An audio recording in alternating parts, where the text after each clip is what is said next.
So I don't see them like putting Akademiks in a situation where man's has to be ducking or man's has to be doing anything crazy, you know? So he's gonna try to just live his best life. Let me get a 20-something-year-old ripe thing.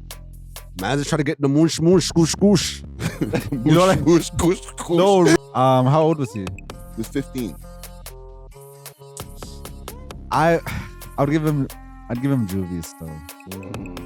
I'd give him juvies though. I know. I'm a part of the DJ liberal. Natural Liberal, right? I know, here. but I'm a part of the problem. So. Parents included. Parents, team, everybody. Put them in jail, bro. Yeah. Drake might have a 4th album dropping. Really? So okay, nah, bro. What's wild? I wish I knew how to lie, man. This is a bad thing to you. I feel like more need to apologize to Drake. Like, we love hip hop. Jeez. We love hip hop. You're back. We're back live. Big salute to the members.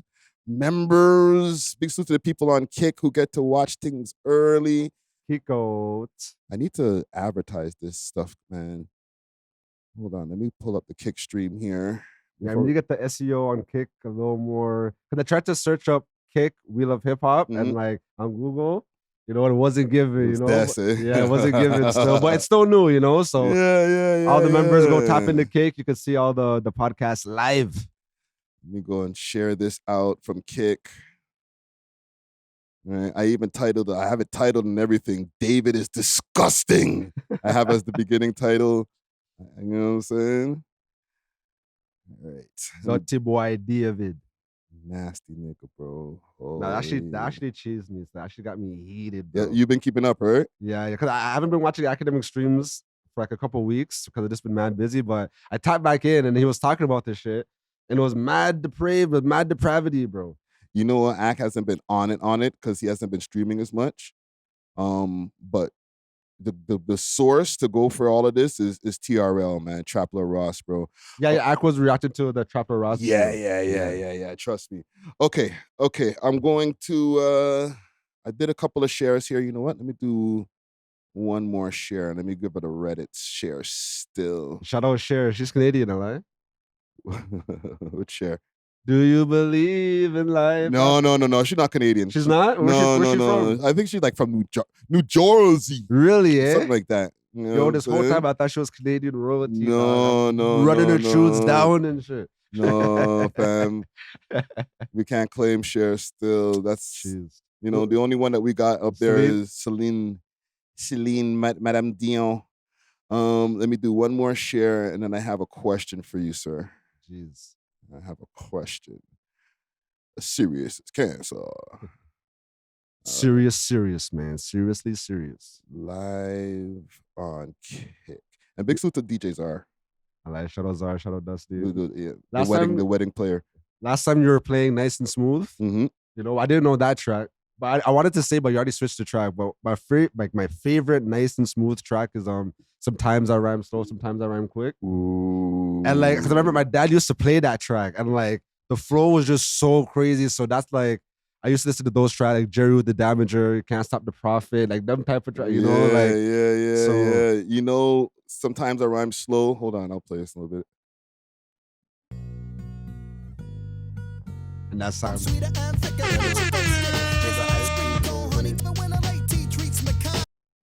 Yep, there it is. Who's this? Tracy Chapman? Yeah. If we were playing a game show, you would have won 100 points right there. I like quick and fast. Yeah. The problem is with that is back in those days, we weren't really so sample savvy as far as like the legal ramifications and what we need to do before just running said samples. So man's caked up off the track. I didn't have to give mad money back because Tracy Chapman and them were like, hey, wait a minute, that's like my shit. And even Can I Quick It, a Tribe Called Quest. Yep. They sampled that from like I don't remember the man's name, but it's like some white track about like Transformers and stuff, you know? It's a big tune, though, but then a Tribe Called Quest sampled it, and then the man's like, nah, we need all that bread. All of it. Even more recently with Juice WRLD, his Lucid Dreams track. Yeah, they smacked him for that one right there. But I don't know. I think it's kind of a good strategy to like, if you could just sample something and you don't have the bread to clear it, put it out there. If it blows up, then sure, whatever. Give them the bread and then just use that as like a launching pad for the rest of your career. Yeah. Okay. I think we're ready to pod now, man. Hold on. My sound effects are acting mod. There we go. Okay. Question natural. The show that's coming up, and let me do my share screens up so that, because we are live. The show that is coming up next, I guess, Friday. The Akademiks show. Okay. Right. Let me go to the We Love Hip Hop Reddit because there was a post that I took from Torontology. Right. And they were asking, who do y'all think is popping out with AK? The GGGs or BFR? And this is for the show on the 31st. Hey, that's actually a good question. I never really thought about it until now. And it's funny because I was watching the stream. It's like, oh, Toronto, make sure you guys got your tickets. Don't worry. I was talking to the man over there. They're telling me who not to bring and who to bring. So which mans? Exactly. Like, yo, who are you talking to, bro? Because them niggas will have that shit looking like fireworks, bro. Oh, man. That's what I was just thinking. And I'm like, yo, this sounds like it would be a great event. And it's the 31st. So the 31st is what? It's the Friday night, right? Yeah. So that's like the Friday night before Caravana. Caravana is coming up this weekend. Yeah. So I'm like, this is perfect. But then I thought to myself, and I'm not trying to put no juju on the event or anything like that, all right? But I just know that he's cool with both parties. So who do you tell to stay home? Or do you even tell anybody to stay home? Like, how do you navigate through that? I think he tells both of them to stay home. Yeah? Yeah, just to alleviate all kind of problems. Like, and that's cool, fam. Like, yo, bro, like, yo, I haven't seen you like some of them. They seen him in person. There is the Jamaica thing, right? So okay, and Pressa has an interview with AK in person. So cool. But it's like, fam, you're in my city and we can't link up. I can't. Or we can link up, just not there. We're gonna have to do separate appointments.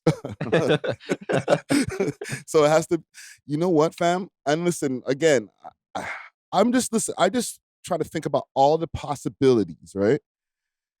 I don't know if I could link you at the telly, bro. Oh, nah, that could happen. It has to be super, super covert, secret meeting. Like, you don't know that nobody knows that you're pulling up to my hotel at this time, and you know what I'm saying? Because like, fam, like, if mans know, okay, like if I'm at, and listen, I don't want to get too mixy, but if I'm at quote unquote war with certain mans, right? And I know we have a common friend, I'm gonna try to just lay around and see when you're gonna pop up, bro. This is just my mindset. But I don't think they would want to put Akademiks in that situation. Like, at least BFR side of things, like, they move a little more like professionally and like a little more savvy when it comes to the industry. You know, like, and like the altercations that they do have, like, man, them didn't really get no flack for it, you know, when it comes to legally, you know. So I say in the industry they kind of know how to move better. So I don't see them like putting Akademiks in a situation where man has to be ducking or man has to be doing anything crazy, you know. It's just something to think about, especially from his perspective. It'd be one thing if he wasn't cool with any of them, or if he was just cool with one of them. But he has like that famous video of him in Jamaica, and everybody was all together at the time, and it was like, yo, like, you were super cool with all of them, fam. Back in the building, man. The Academy Records. I told you I was launching, man. Listen. I dropped a $25 million bag. I had to do it, man. The first signees to the Academy Records, the biggest demons out of Toronto. Yo, listen. Y'all artists, y'all don't have a hit song. Y'all not dripping like this. It's gonna take a while. Let me tell you this. $5 million. I signed him, put $5 million in his pocket. 35, $5 million straight. Hey, this guy been rich. I just gave him $5 million just cause. Okay? Yo, Bun. Bundog, yo. You got that. Bundog sliding right now. He's sliding somewhere. Not just a little bit, like super cool. I think this is just a testament to like how unfortunate it is that so much of the city is beefing, because when opportunities like this arise, this would have been perfect for, because they're already cool for mad long. Both factions could have came out together, you know what I mean? Really represented the city in a proper way on a worldwide stage, you know, but like instead, now no one could pop up and everyone just has to stay home, you know? Like niggas gonna probably bring Toby or some shit. And why am I you know? And I haven't heard back from him yet. Act, yo. Gonna sound like them rappers on the stream. Yo, act. Right? Yo, because you told me not to buy the ticket. Should I buy a ticket just in case? You might have to buy a ticket, man. You know what I'm saying? I've been waiting on this nigga to tap in, bro. It's funny. I literally spoke to him yesterday. Okay. For like 2 seconds on Twitter, but it wasn't about this. You know what I'm saying? It was about the Celina Powell post that I posted. Oh, really? Did you see the Celina Powell post? No, I didn't see that. I don't want to say I went viral because they didn't go viral. I think it kind of just went under the radar. Can you give me number 4? One take JK. Let me go into my Instagrams. Okay, coast is clear. No BBW booties on the screen. Hold on, let's go to my page here. Follow me on Instagram. Friday Weekly Jed. All right, it's right here. Celina Powell was in Toronto with Will Smith. What the hell? Salute to Purple Gorillas. Okay, he might not be in the chat. He might not be a member. But I was on live stream and nigga jumped in the chat and was like, yo, random. Watch this. Get the fuck out of here, Purple Gorilla. Salute to you. You know what's random? I met Celina downtown randomly, and she was looking for a Caribbean spot, so I took her to Ritz at the time, and I sold her weed. That's the worst spot to take her, bro. Stop. It's not that great. Man, she was coming back from a hotel with Will Smith and his nephew, huh? You mean Celina Powell, right? What? You mean Celina Powell, right? Or because I don't know who Celine is. Unless you're talking about Celine Dion. You gotta let me know, because that's spicy, brother. Holy. I said yes, it was Celina Powell. Oh no. She was with Will Smith? And the nephew. Like with their entourage? That's a nasty trade. Yo. Rotation. That's a line 1 trade where you're probably from Scarborough to freaking West End. Right, what am I reading right now, fam? What? Look. Let me go back over here. I got this part. Went to the Ritz. She just was coming back from a hotel with Will Smith and his nephew. I had to double read it, bro. No, that's crazy. You know, sometimes I be reading fucked up. So I'm trying to make sure like I'm reading it properly. Wait for it. She was just coming back from a hotel with Will Smith and his nephew. I have to read it slow. No, but for that. Yo, what the fuck? This is a breaking fucking story here, fam. That's not a sentence you thought would be said. Holding on to this. Nigga, what? Wait till the hook. Yeah, fam. I didn't believe her because it was random and she looked hot. She showed me a whole picture. Yo, fuck. Showed a picture in her phone of the nigga, bro. She be doing that, though. Bro. Okay. 2 things to unpack here, right? We're still staying on the Akademiks coming to Toronto thing, okay? But I don't want to like reveal what he said in the DMs, but it wasn't anything crazy. It was just like, ha, no way, right? Okay. And same thing with whatchamacallit, Grand Wizard. It was like, a lie, no way, right? Fam, do you believe that story? Because of the characters involved, their prior like dealings and movings around like it gives some credence to the story. So I'm not gonna lie. Like Celina Powell, When she popped off with Snoop Dogg, bro. Yeah. I'm like, yo, she free finagling, you know what I mean? Like, and Snoop Dogg, not to interrupt you, he's been married to his high school sweetheart. Exactly. Like they're supposed to be like in love still. And you already know Will Smith and Jada had certain arrangements where she was doing her entanglements, bringing her son's friends to the crib and fucking the son's friends. And Will Smith is up there with the next, like, you know, they're doing some next stuff, you know? No, but brother, Celina Powell, like, okay, I can understand. I'm going to get some IG thotties. I'm going to get some young things. What is Will Smith, like 52 or something like that? So he's going to try to just live his best life. Let me get a 20-something-year-old ripe thing. Man's just trying to get the moosh, scoosh, scoosh.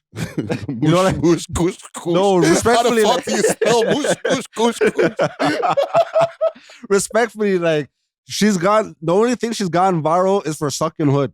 Yes. You know what I mean? So, like, when you kind of break down what she's best at, like what her most talented thing is, it's just sucking hood, you know? She's probably not even the best in bed, but like every man is like, yeah, she gives the A1 moosh, moosh, scoosh, scoosh, squash, squash, you know what I mean? So man's just try to get some of that. Respectfully, you're in Toronto, you're away from home, you don't know the top tier baddies out here, you know? Yeah, but you can call Drake or somebody, fam. I don't know, bro. I just feel like that's like the bottom of the barrel, well-known thotty to be connecting your A-list star ass to. But it wouldn't have been connected if this random nigga didn't pop up on your live stream and start chatting. Like, Will Smith probably did it so neat where he's like, hey, yeah, I'm out of town. We went to this low-key hotel. Yeah. We found the most low-key, like the worst food spot to go to so nobody can see us. And then this random one niggas coming on Friday and shit like, yo. So those are weed. I seen them live. Yeah, the Zaza, bro. Yeah, fam, I could relate. You know, when you have the right product at the right time. You know what I mean? You're like, next thing you know, you're like, yo, I'm meeting, I don't know, Guru, Young Buck, Redman. I met mad niggas just because I had the Zaza pack, bro. Type shit. Yeah, so that's how I locked it with A.W.O.L. Like, there you go. I was on the tour bus with them, and the man needed loud. I called my bedroom, and the man brought packs over, and then we were, you know, so. And I don't know. I just feel like when you're not home, like it's kind of easier just to hold down some mid, you know. In Toronto, bro, maybe the Americans might have Toronto twisted, bro. Toronto's a world-class city. And I think people still know that, fam. I think mans are just reckless, bro. How are you moving around with Celina Powell? Who would be like a worse person to move around with? Because you could just pick any random IG thought, bro, and just move around with her big-ass BBL. Fam, you could even get the girl who has the stupid, crazy BBL who's like popular for that one. The one who was saying that Drake kind of fanned off, said, no, that's not my girl. That is true, but like maybe they're busy, you know? Like, you know, like, okay, I could call Drake, but what if I call him, the man doesn't answer and shit? Like, Celina Powell links me, she's live in my city, she's DTF, she's gonna pull up on me, she's gonna spend her bread, I don't need to spend nothing. Like, so you're going? Me, where I am now? No. With money, like more money. If I'm up, I don't think I'm going, but it's just because like I'm not attracted to it. Like I don't like BBLs and shit. Like I hate BBLs, bro. Hers is botched. And like when women when they look like ants and shit, like I hate it. It's so disgusting. My name's Natural. I like the natural girl. You know what I mean? Like okay. But if it was like a Celina Powell level shotty, but like she just wasn't super BBL'd out, yeah, I'd go for that. Like Ruby Rose. Who else are these next day? Bernice, Sukiya. Yeah, I'll go for Sukiya. She has mad cool personalities. Suki with the good coochie. Yeah, and I know she goes crazy with it. Right? But these are like well-known, and listen, with no offense, well-known thoughts, right? Or known for being thoughts. Most of these Toronto shorties are unknown thoughts. So isn't that better, bro? No. Why would you not? Fam, it's better when you hold. What did Drake say? It's better when they hold it down. But she did hold it down. It was this random. She told the nigga she showed the nigga in her phone, fam. Every shorty is showing somebody, bro. Bro, bro, and she doesn't even know him, fam. The man randomly, the thing is, from the continuation of the live stream, he was like, he didn't even know who she was.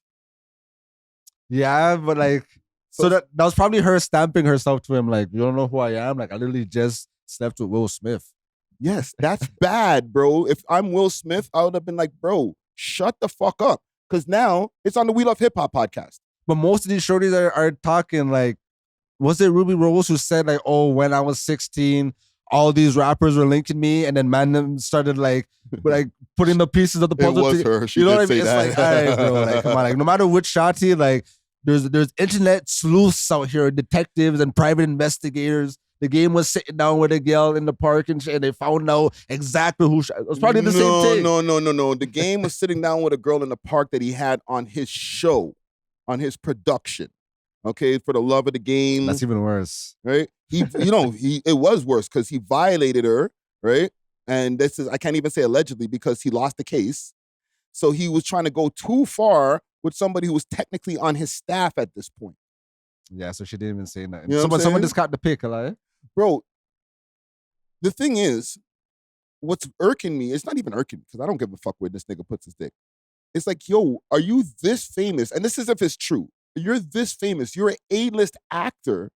And you think that you can, like, why would you pick the bottom of the barrel things, fam? Like, if I'm this guy, I'm in, like, friggin' Independence Day, my nigga. But is she bottom of the barrel? Like, okay, I'm just trying to, like, just think. Bro, she has at least 50 bodies that we know of publicly. But she's a millionaire. Most shorties have 50 bodies, bro. I want to say at least, like, 70% of westernized shorties have more than 50 bodies, bro. Fam, she smashed Gucci third leg. Okay, that's crazy.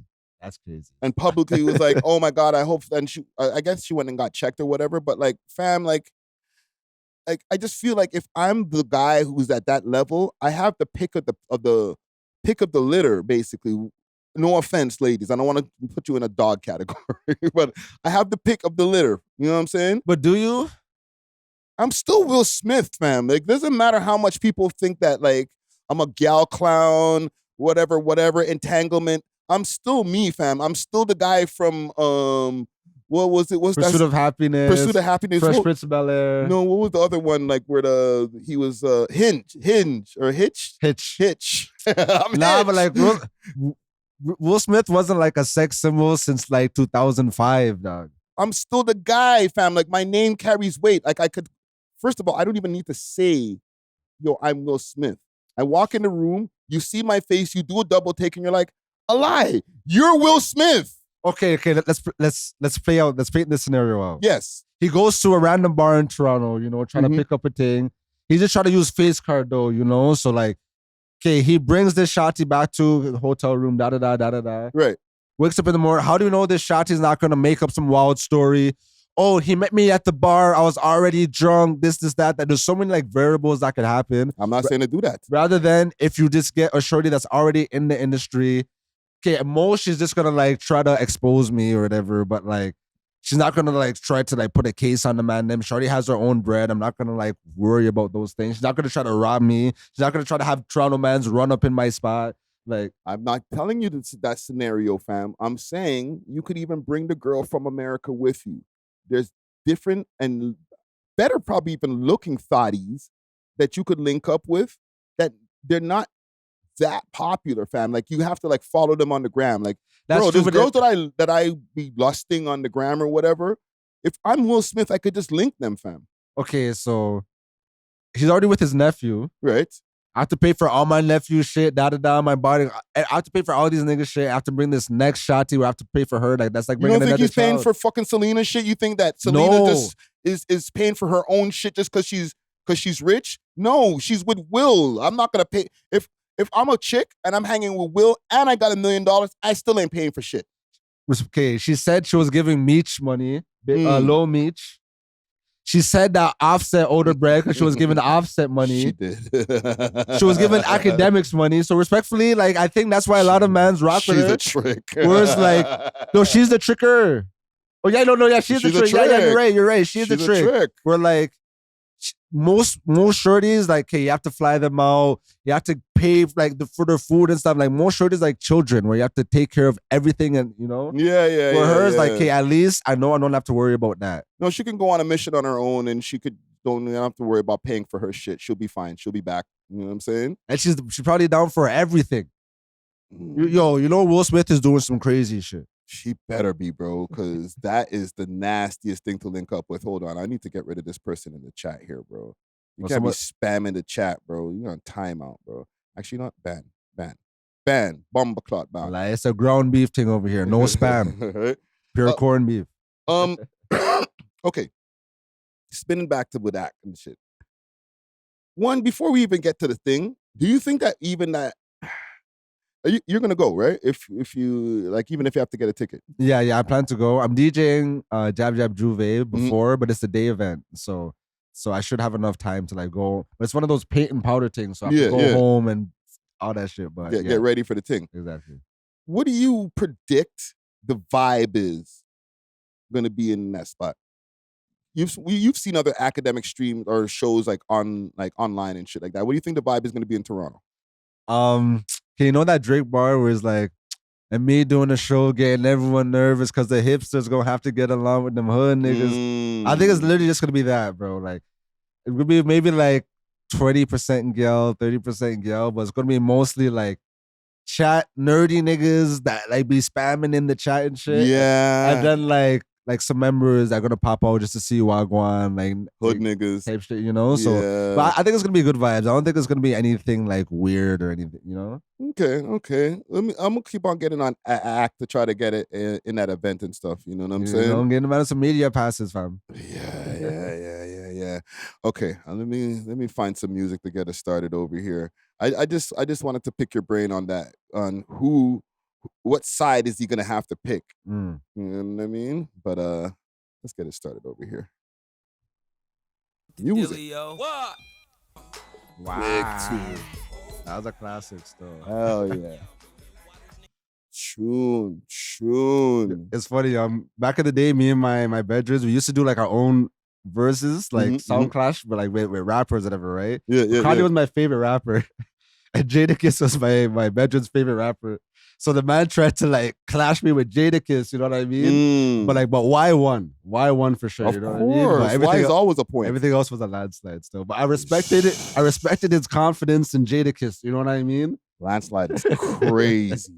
But it's Ye though. It's Ye though. It's Ye, bro. Whoa. It's Kanye West though. Like Jadakiss is obviously a GOAT rapper. You know what I mean? Yeah. So when it just comes to like music, it's Kanye West. No, bro. Kanye's gonna win. But landslide is a little disrespectful, my guy. Whoa. Well, it's also because like I was a DJ since you. You know what I mean? So I know the tunes to play, bro. He was just playing. He was playing his favorite songs. You know, like, I don't know if face to face if it would be a landslide. Nah, face to face is still a landslide. Yeah. But we could hash this out. We'll talk. We'll get to that later. Let's get to the pod, man. We are Bach is the world's most smoked out podcast. We love hip hop. I'm your host of the most toast, Friday Ricky Dread, aka Podcast Poppy, aka Carabana, Jump Up Rick, aka multiple AKAs. We back over here. We love hip hop studio, episode 704. Yeah, man, back at it over here. I don't know. It's the POC pod today. Yeah. The people of color, two black guys, man. Two black guys like the clothing line, man. And one take Jake in the building, you know what I'm saying? But we got back in the building, okay? You might see him at the jam, spinning his own dub plates. You might see him, I'm gonna stay in the jam, on various flyers. Like anytime I open on my Instagrams, there's like another flyer of where you can find DJ Nacho, you know what I'm saying? And you just might find them with your shawty if you don't treat her right, okay? We have content creator and DJ extraordinaire, DJ Nacho, even in my fucking building. Let's go, man. Yes, sir. We outside. My sound effects are moving dust today, fam. What's popping? I'm good still. I had a super, super active weekend.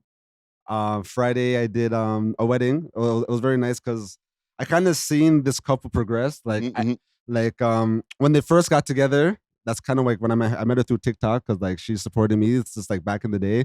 So when they had a baby, I did their baby showers, I did their birthdays and stuff. And now that they're getting married, like, it was just like very beautiful to see the progression. Yeah. The groom, her husband, he did something like very nice for her, like, because like her mother passed away. R.I.P. So he was able to like find like some old VHS video, and he was able to like convert it digitally. Oh, so this shit. was like footage she never seen before, you know. So like the whole family was there, just like watching, and like literally everybody was crying. Like low-key, like even like I had tears too, because like it was just such a touching moment, you know. And like it was beautiful to see like that black love. Like so that was amazing.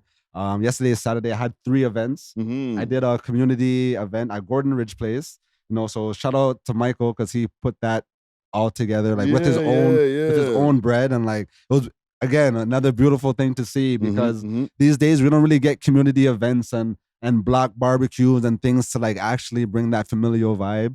So just to see like all the youth them out there having fun. They're playing basketball tournaments, you know what I mean? They had like food going. There's like elders and stuff as well. Of course, the youth them were mad rambunctious and stuff, but it was dope to see. And everything was safe and nice. Yeah, everything was safe and nice. Shout out the police officers that was there too. Like they came out just like out of the goodness and like out of like on some volunteer shit, you know. So that was good vibes. Miss Moody, she performed at Taine's concert at Adelaide Hall. So I helped her with that, and then I did Shake Some, where I ended up seeing Friyie's brother. Oh, salute to Friyie. So shout out to Friyie and his bro. Like his bro is actually super dope. Like real good vibes, you know what I mean? And like it kind of like just showed me that like, okay, they come from a good family still, you know? Because like just the way how he approached me, like of course I could see like, yeah, he's definitely like with some members and shit, but very honorable, like man was on code and shit, you know, and like he bigged up the pod, he bigged up the man them, so salute. Salute for sure. No, salute to you, man, and welcome back, sir. Welcome back. Yeah, very active weekend. And salute to One Take Jake in the building. Like I said, DJ Czar is out this week. He's out. He's spinning at a wedding today, so you know what I mean. He's getting the bag, You know what I'm saying? Nah, summer is like peak time for DJs. Yeah. Especially for like different types of events. You know what I'm saying? So I fuck with it, man. You know, before I get to my week, let me just salute the sponsors, and then I'll get to what I got going on, because I got something going on. I've been working behind the scenes. Let's start with Exotic Hot Pot. From high grade strain to authentic grab and all the rolling essentials, Exotic Hot Pot is about elevating your smoking session in true 5-star fashion. Okay, I got a bag of that right over here on the table right here. And if you want delivery of that in the GTA, you got to hit them up on their Instagram page. That's Exotic Hot Pot, or go to the website exotichotpot.ca. Let them know that you heard about them through the We Love Hip Hop podcast, and they'll definitely give you a discount on their delivery, you know what I mean? Also, big salute to Road Ready Detailing. That's over at 750 Oakdale Road, Unit 66. You can get your cars detailed, ceramics, wraps, tints, anything that you need, okay? You can go over to their Instagram page. That's Toronto Road Ready Detailing. Or just go to the location, like I mentioned, at 750 Oakdale Road, Unit 66. If you see the boy Dusty Wallace, let him know that you heard about him through the We Love Hip Hop podcast, and he'll definitely give you a discount. Scene. For myself, I have finally started buckling down and working on a documentary. I'm about 3/4 into the doc. Hold on, air horns for me. All right. Finally, bro. I you know, now that I've switched the channels around, and for anybody who's watching, like, please subscribe, okay? Subscribe or you're like really dissing, for real. You know what I mean? Like, please subscribe, right? But subscribe also to the Clips channel, because I migrated all the clips to the Clips channel. I seen that. Yeah. Like, I like that. Yeah, and now there's no like short form content over here on the channel that people are watching. But it gave me the time now when I'm thinking, you know what? I think I got some time for a doc. Facts. Yeah. So and I've noticed that it even helps the numbers for the main channel because of, I guess, like less things being there, like more people, like more traffic is being driven to like the longer form content. Exactly. So I've been seeing like the views have been going up even more. So that big up that. You know, your man's is always working. The documentary that I'm working on right now, though, Teen Killers. Okay, I wasn't sure if you wanted to reveal it. Yeah. No, fam. It's an idea that it's like somebody else can take the idea. It's cool. Is it Toronto Teen Killers or just Toronto Teen Killers? Jeez. Okay, I've picked 4 different people to 4 different cases because I've just seen an uptick in, and there's more than 4. Yeah. Right. Well, hold on. Before I continue, because I don't want to lose my title here. What did you call Celina Powell's freaking Was it moosh moosh goosh goosh or something? moosh moosh goosh goosh. Okay, let me make sure to write that down. Moosh moosh goosh goosh. That might be the title today. Okay, but yeah, the reason I picked that as a thing because there's more than 4, but I rounded it down to 4, and that's a fucking problem. No, honestly. Right? We reported on the kid who got 10 years the other day.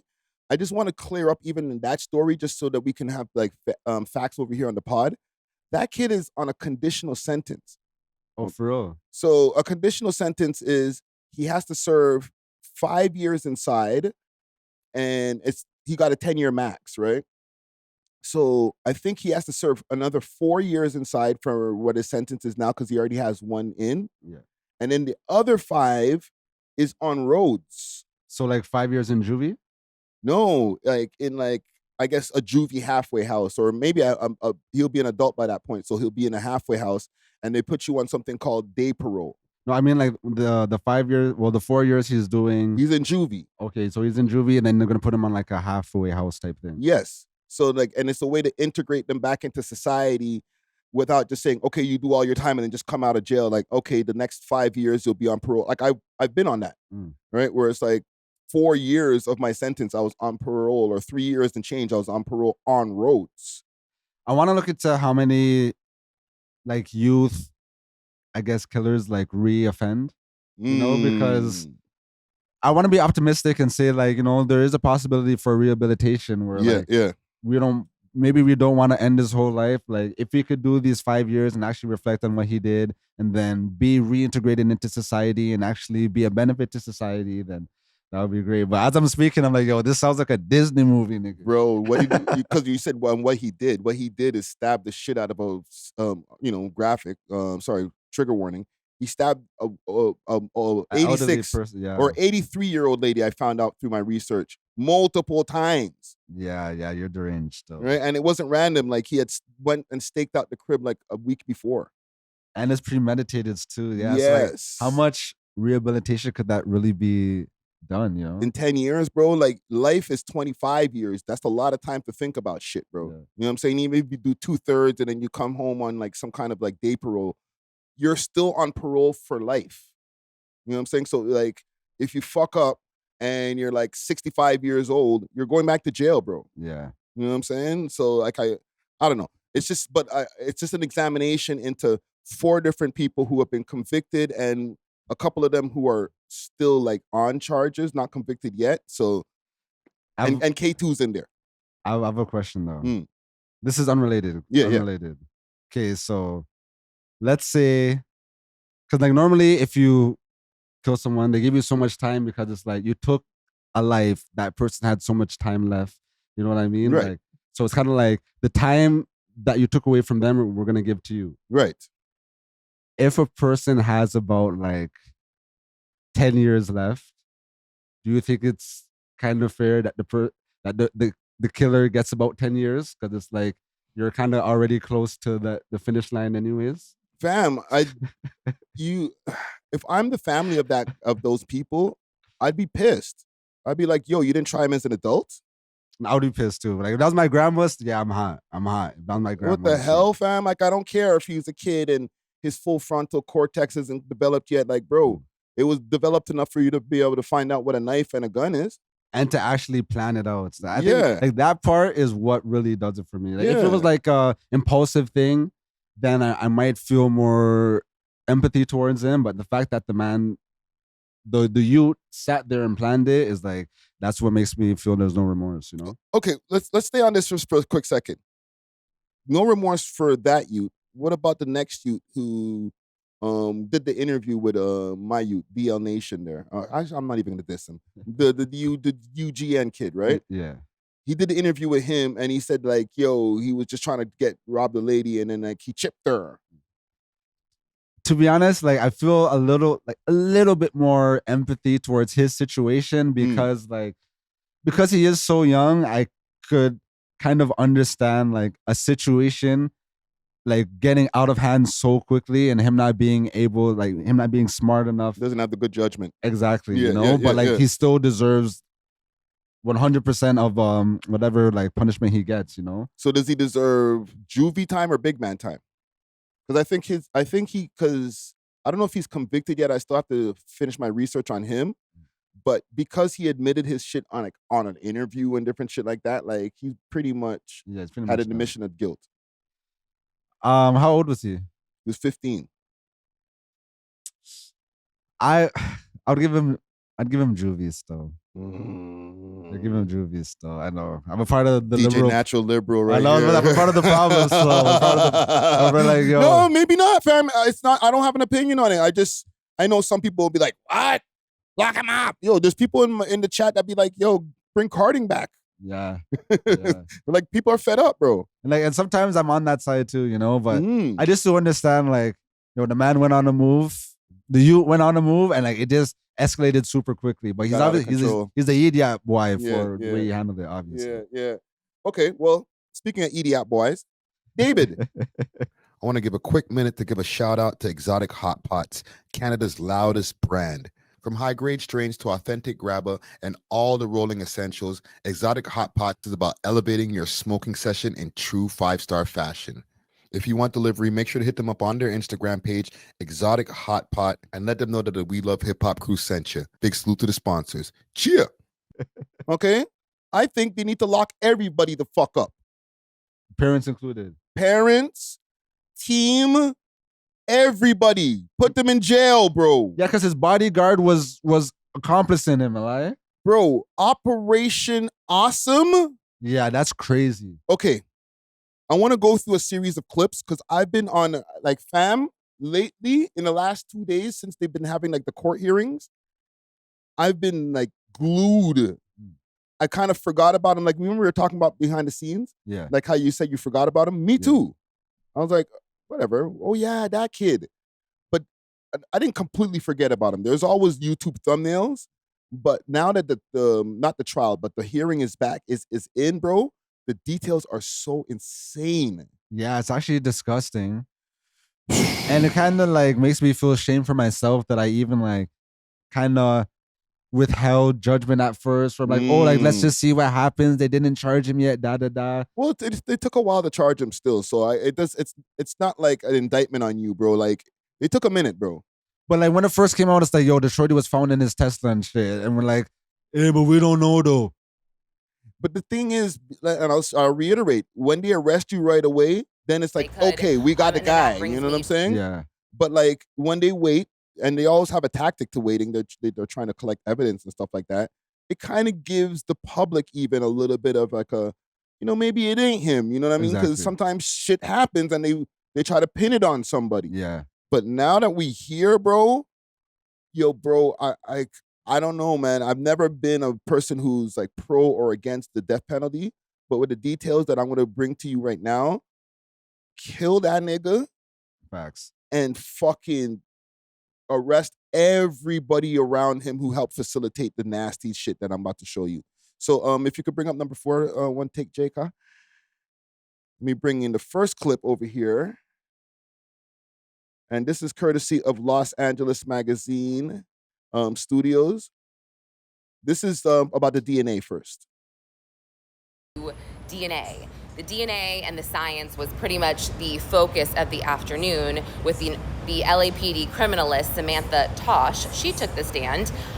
She's worked in the DNA unit for 18 years, analyzes biological evidence, blood, semen, saliva, etc. She developed a full DNA profile from a toenail sample collected from Celeste and gave, obviously, and that was from the medical examiner's office, and then a buccal swab, which is a cheek swab from David.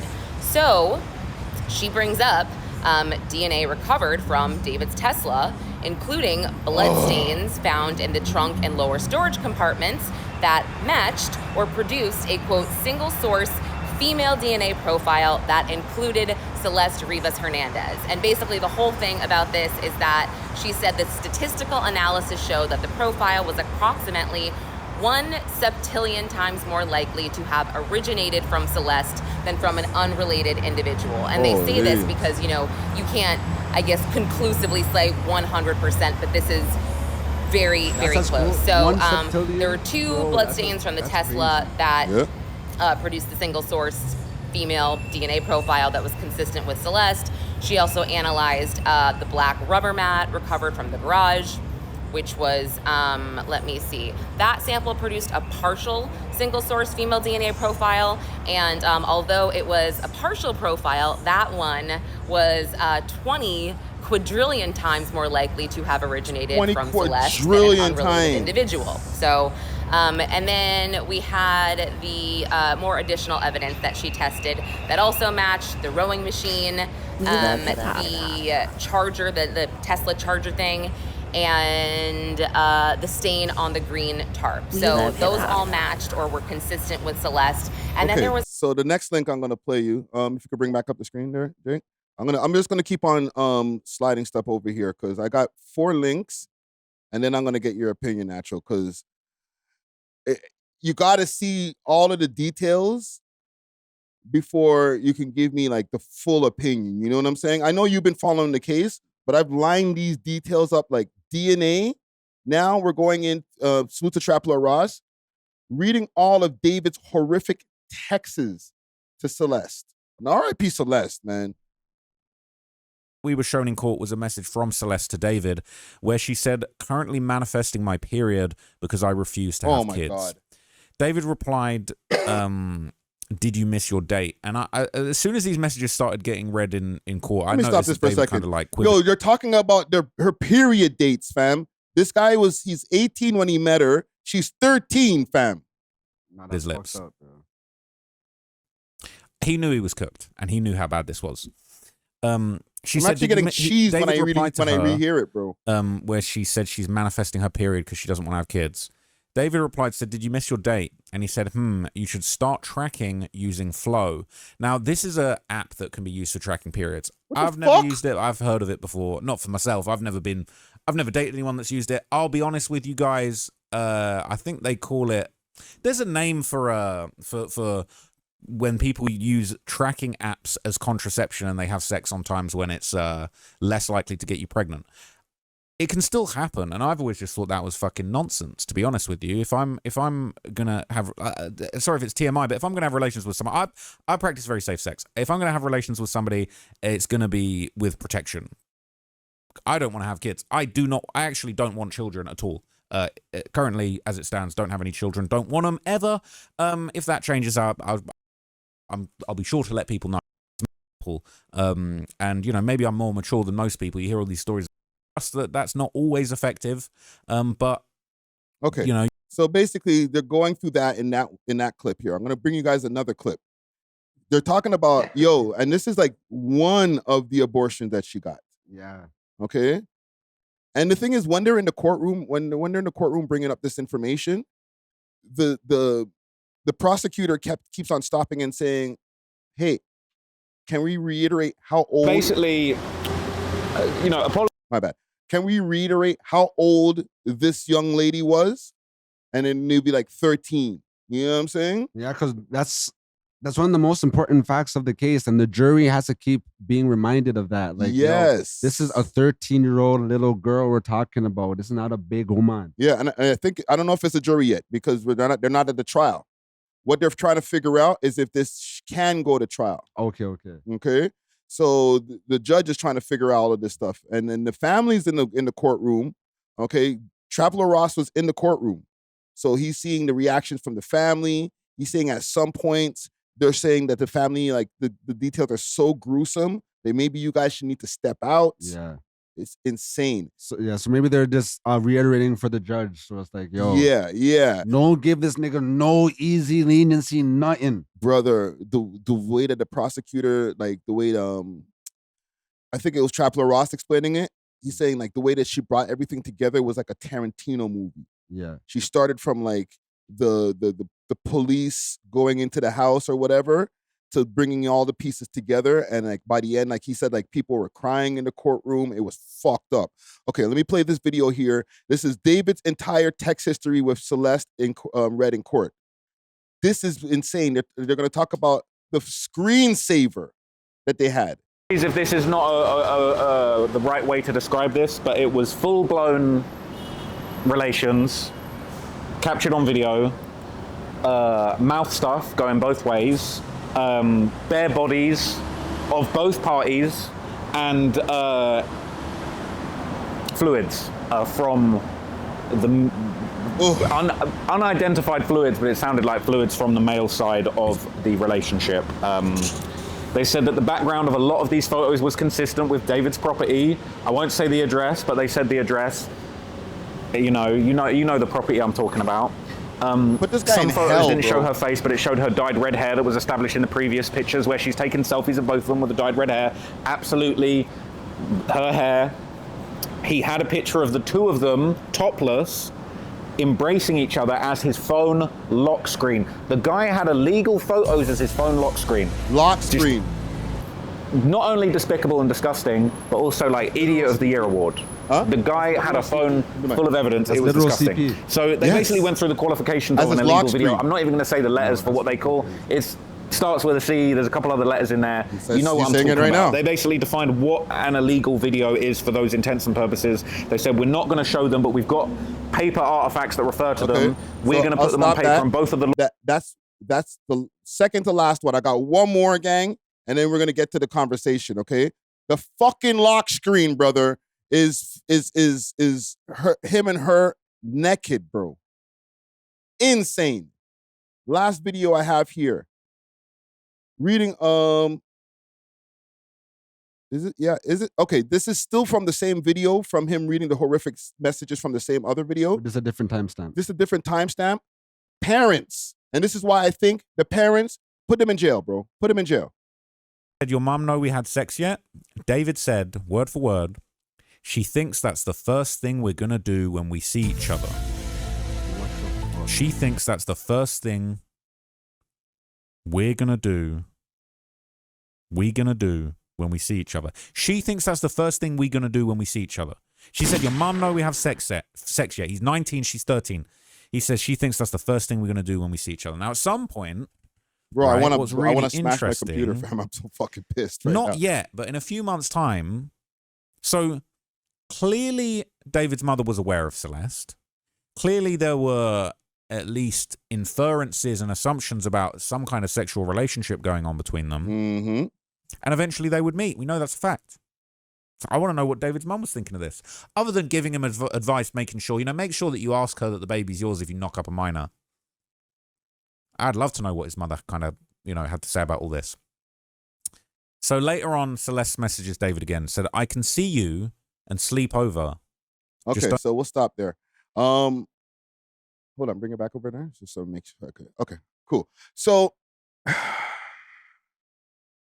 the parents, they actually met her, right, at one point in time. They went to Texas.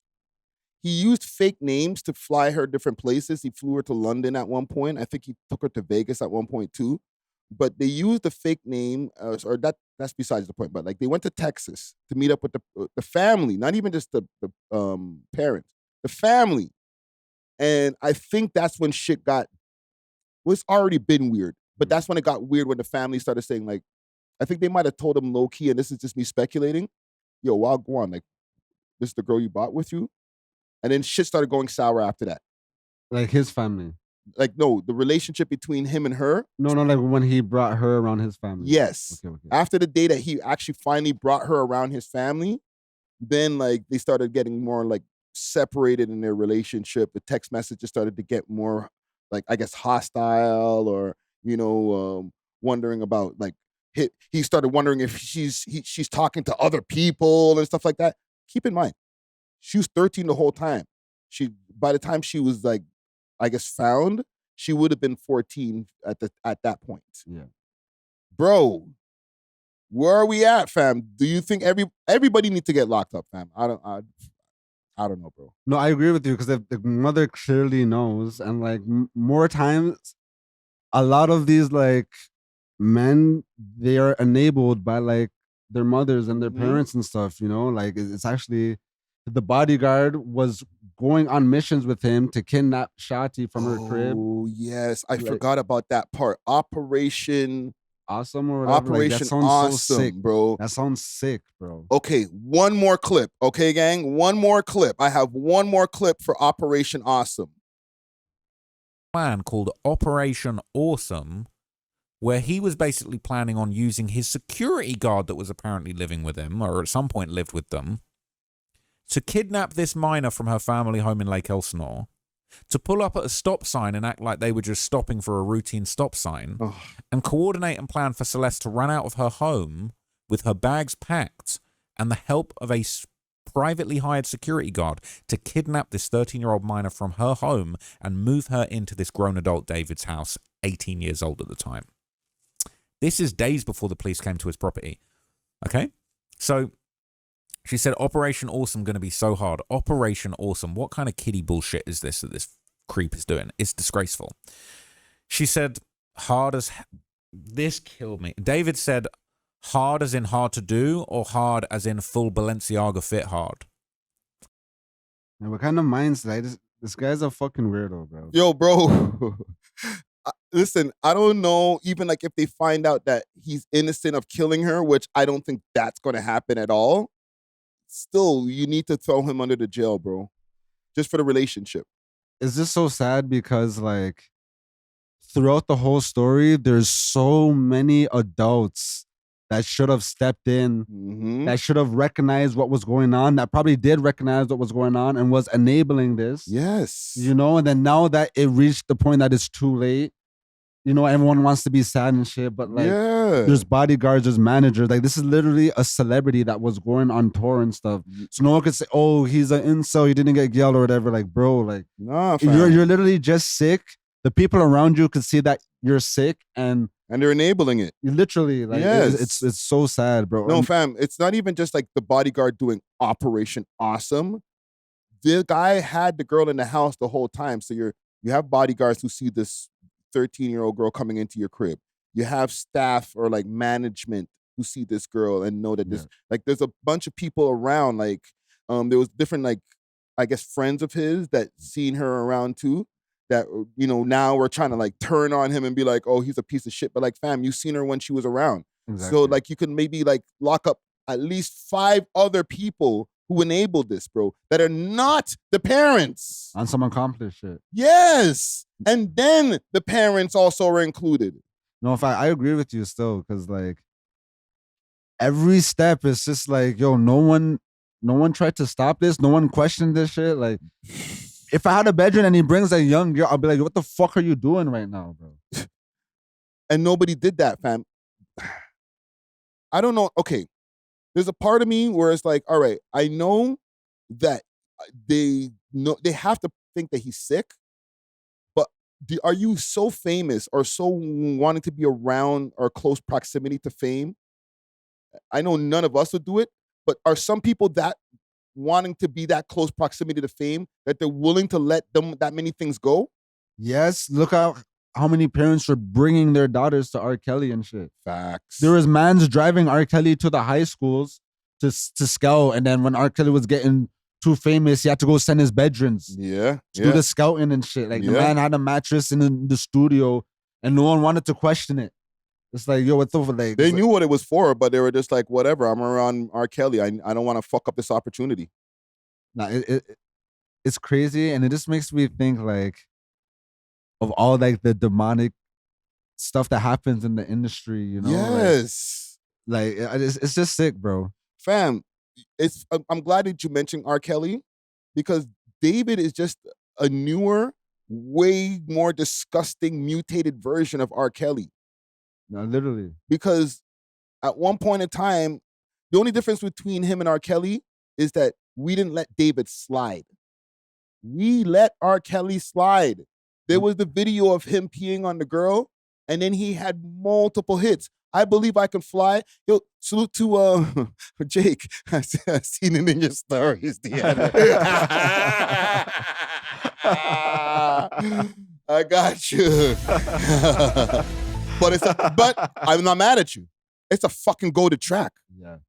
But it came out post P video. That came out after. Yes. Was the Jay-Z R. Step Kelly in the tour Name of the Love Really? was after the P video. The Jay-Z tour is after? Yes. What the? That's crazy. Come the fuck on. Maybe, I'm not sure about the Jay-Z tour. Okay. I'm just saying yes. I'm just getting hyped. But I know he had the ignition. He started writing. You see how he started to bring in. He started to integrate himself back into the industry by writing for other people, and he's such a Celine Dion included, right? He's such a sick writer that people were like, okay, I'll still take the sauce from it behind the scenes. Wow. So he wrote Bump, Bump, Bump.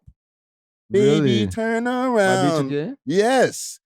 And that was one of his first integrations back into the industry. And that was a boy group. A fucking boy band. So why would you let R. Kelly near the boy group? Like, what the fuck's wrong with you niggas? Writing a song for teenagers. And we heard about what happened with them. All right. Well, look who he was the one who probably initiated, yo, let me get R. Kelly to write for you because he's already in there doing nasty things, the Chris Stokes guy. Yeah, exactly. Right? But that was just slow drip, okay? And then he came back out with like the one there with I'll find it. We are an audio podcast, so sorry for the YouTube audience. Sorry to me because I'm gonna get bare copyrights on this video. R. Kelly, Keith Murray,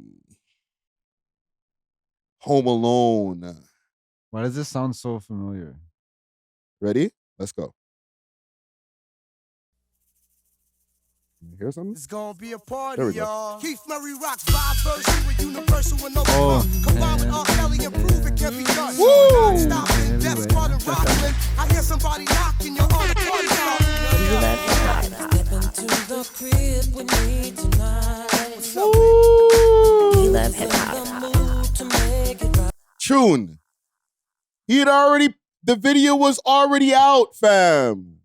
Yo, because what I do see in many of these situations is like to kind of like shift blame. Like a lot of people, they be victim blaming, where it's like, oh, why would she put herself in that situation though? Why would I blah, blah, blah? But it's like, yo, this is a little girl. You know what I mean? Like, so she can't really make decisions for herself like that. Like, we should be judging the adults who are putting forth these environments and circumstances, you know what I mean? Like, why are we trying to blame the young little girl who's mad impressionable, you know what I mean? Mm-hmm. Who's probably scared and shit, and like, instead of like these big grown men who are probably like mad and like empowering and mad like scary and shit, like. Yeah, but also, and him. Okay, yeah, he's 18 at the time, then he becomes 19, he's still with her. He's still a man. Yeah. If you're 13, a 19-year-old is a man. Yeah. The main accountability has to go on him, and then everybody else around him has to share that shit. Exactly. Because he's like, fam, what are you doing, bro? And then your whole aesthetic after she turns up dead, part of his aesthetic is he's selling these t-shirts with blood stains on them. Or not t-shirts, button-up shirts with blood stains on them. He didn't he make songs about it and shit? Yes, bro. But when they went to go search the house and they were doing like the blue light test on all of the stuff, they even tested the t-shirts, and then they found out that the t-shirts were like there was no real blood on the t-shirts, or on the shirts, right? But it's like, fam, like, why do you even have these shirts that have blood all over them as like your merch when you have a house full of blood from a girl that y'all killed? And I say y'all because I don't think he did it by himself. Yeah, I know, because there was a lot of like things that went into it, like cutting up the body. Yes, you know, they said that he ordered 4 chainsaws. He has a different, he has an alternate email address, and, you know, he has a bunch of different alias names and stuff, right? Like most entertainers do, okay? But he used an alternate email address, and that email address is what he ordered chainsaws with. He ordered an incinerator. He ordered all types of shit, bro. You know what I'm saying? Like, he even ordered like a tattoo remover because he was trying to get rid of the tattoo of the, because they both have matching Celeste tattoos on their finger, bro. Yeah. And then a matching tattoo. So they found all of her remains except the finger where her ring, where the engagement ring and the tattoo was. So 2 of her fingers were missing. He probably like ate it or some weird shit. I don't know, bro. It's just I can't underestimate anything at this point of what this sick piece of shit could have done, bro. And I'll say this also again. Even if they were to find out by some grace of God for him that he didn't murder this girl, bro, he still needs to do life. Please put him in for life, bro. Jungle justice, bro. Okay, I went to get my haircut the other day, you know, and then they bigged up the podcast. It's the same place you go, you know. Salute. So the barber's wilding though. The man just starts talking about like something that happened in Jamaica. Oh, did you hear about the guy that just came out of jail because he was in jail for rape, you know, of a minor. Yeah. And then when the man, like, he was like a elderly guy. So when he went back to the family crib, the family's like, no, like, we don't really want you around here because we have youths at the crib. Yeah. Like, respectfully, like, we just need you to leave. Be out. So what the man did, he was staking out the crib. And then when, like, the daughter went to the store, she didn't end up coming back. She went missing and shit. Turns out, yes, the uncle or the grandma or whoever this guy was kidnapped her, trigger warning, you know, raped her and then killed her, you know what I mean? Wow. And then the community found him on site and then they chopped him up with machete, like there's videos and everything, you know what I mean? And I feel like for certain crimes, like we kind of need to bring that back, like that medieval shit, you know what I mean? Where like public hangings and shit. Even right now, the way they have him in jail, they have him in isolation or segregation, I mean, because of the fact that, like, of who he is, they can't have him on a range, bro. Even, like, they can't have him on a PC range even. Yeah, no, they will smoke him. Yeah. So he has to be isolated until, and I don't feel bad for him, but he has to be isolated until it's time for his trials or for his court dates, because even if they let him even anywhere into any kind of population, GP or PC, he's donezo, bro. He's not making it to court, fam. Especially after what we've been publicly hearing, fam. This is not going on just on our social media platforms or on YouTube and shit like that. Like, they're putting all this shit on TV too, bro. Facts. You know what I'm saying? Like, the main court reporters that they're allowing in there, and we'll wrap this story, but the main court reporters that are in there are the mainstream ones that, like, they get like the passes first, and then they do a lottery for independent media to be able to get in there. Right? Okay. Is that how Trap Ross got in? That's how he got in. He said he lost the lottery the first day, but then he got in with a connect from one of the mainstream guys. They let him get through, right? But like he says, like, even the mainstream guys, they're allowed to have laptops in there, independent. They have to write down everything. Yeah. And like there was certain details that he missed, and then he was going to check other platforms, and they didn't get it. And he's like, the whole time he's sitting there, he's hearing click, click, click, click, click, click, click, click, click. Like, what are you guys typing? Yeah, he's like, what the fuck? How you guys missed this? You know what I'm saying? So it's good to even have like it open for independent media to be able to go in there and get that shit done. Low key, if that was happening in Toronto, I'm going, bro. Nah, for real, because this is like, although the details of the case are very gruesome, very disgusting, we need to know what's going on, and we need boots on the ground to like tell us what's going on, you know? Yes, and not the freaking mainstream ones that will go and put their little left or right spin on it. Exactly. You know what I'm saying? Like, we need independent in there. You know what I'm saying? But yeah, let me get into a topic that's way less down and gruesome and like all the parents, you know, make sure you hug your kids extra tight, you know. For real, man. Then raise your sons to be honorable men, bro. Yes. Like, oh man,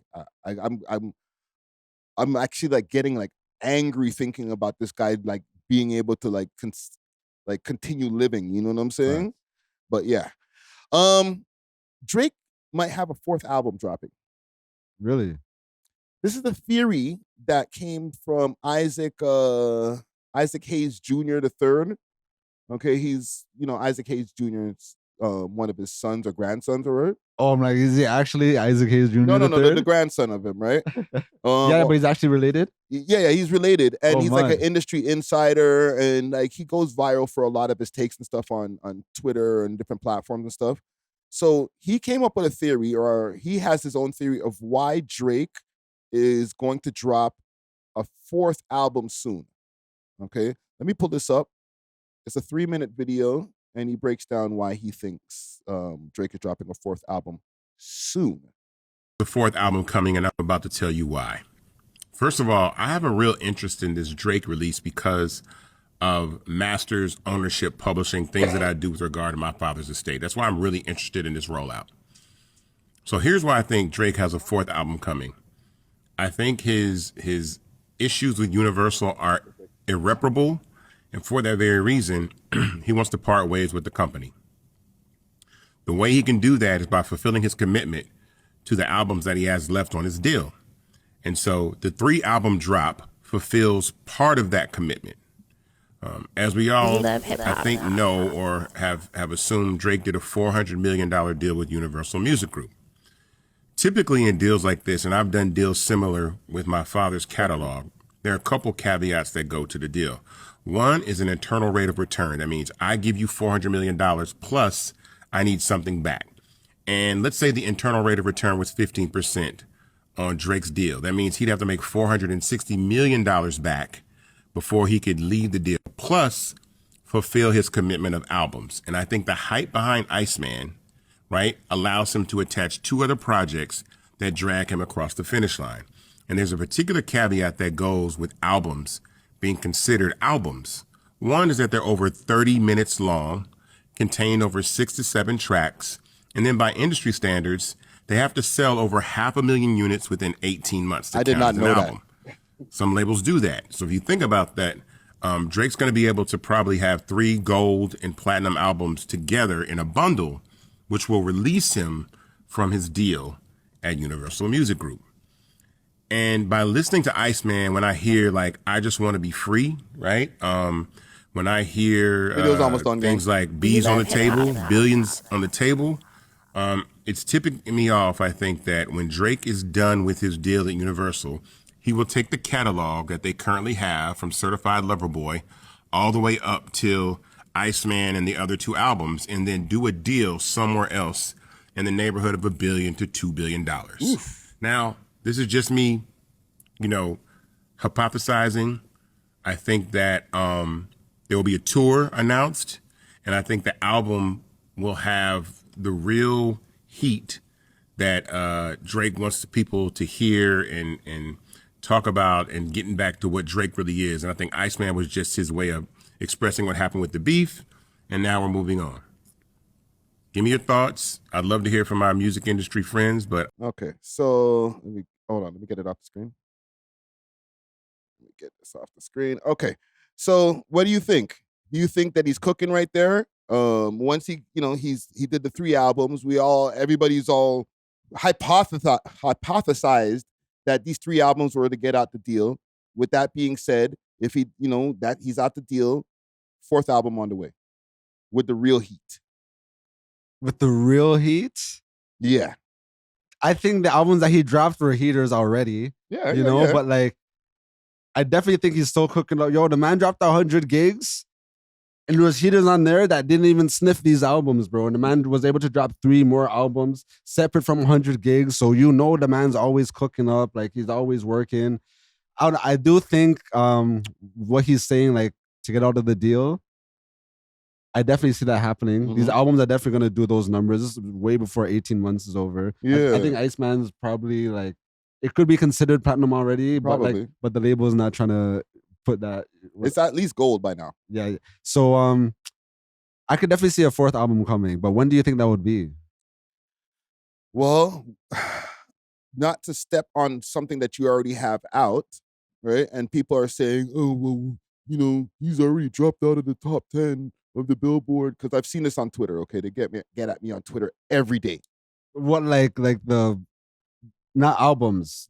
Songs. All right, come on, bro. You know what I'm saying? Which I don't know. I didn't go fact check. J. Cole wasn't even in the top 10 for a week. Yeah. Like, who was where was your favorite rapper? No. The excuse was, and this is just Twitter fodder. So your boy dropped 43 songs. And he's already out of the charts and about like. Yo, no, wasn't it in the charts for like mad weeks though? You know what? I haven't even checked, bro. He's probably still in the top 10 somewhere. Yo, I don't know, bro. When did the album drop? May 15th. So it's already been like 2-3 months. We're July 26th while we're doing this today. Okay, so May, June, July. Yeah. So it's been like 2 months, maybe over 2 months. Okay.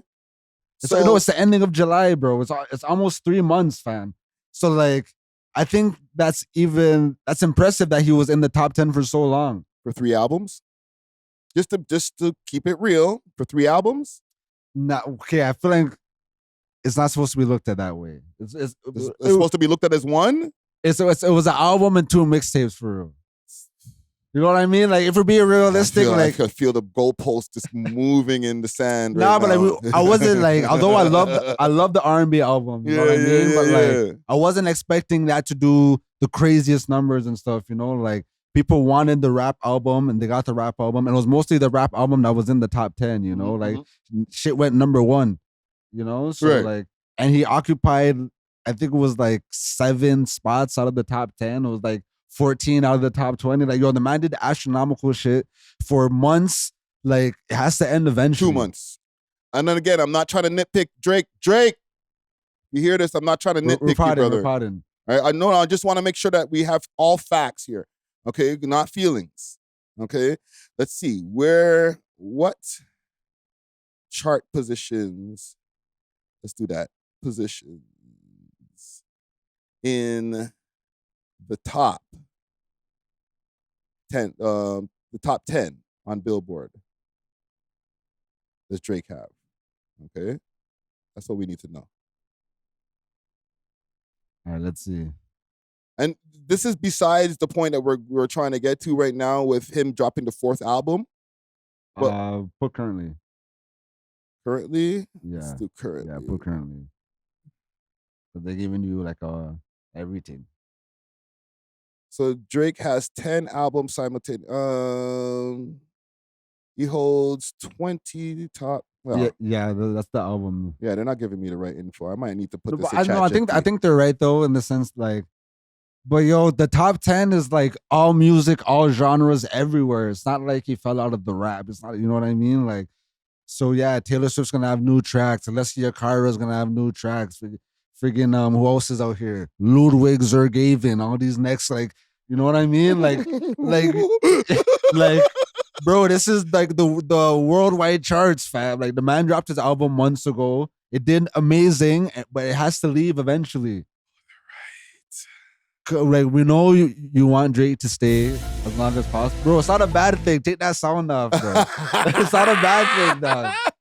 It's not a bad thing, bro. Hold on. No, Jake, number 5.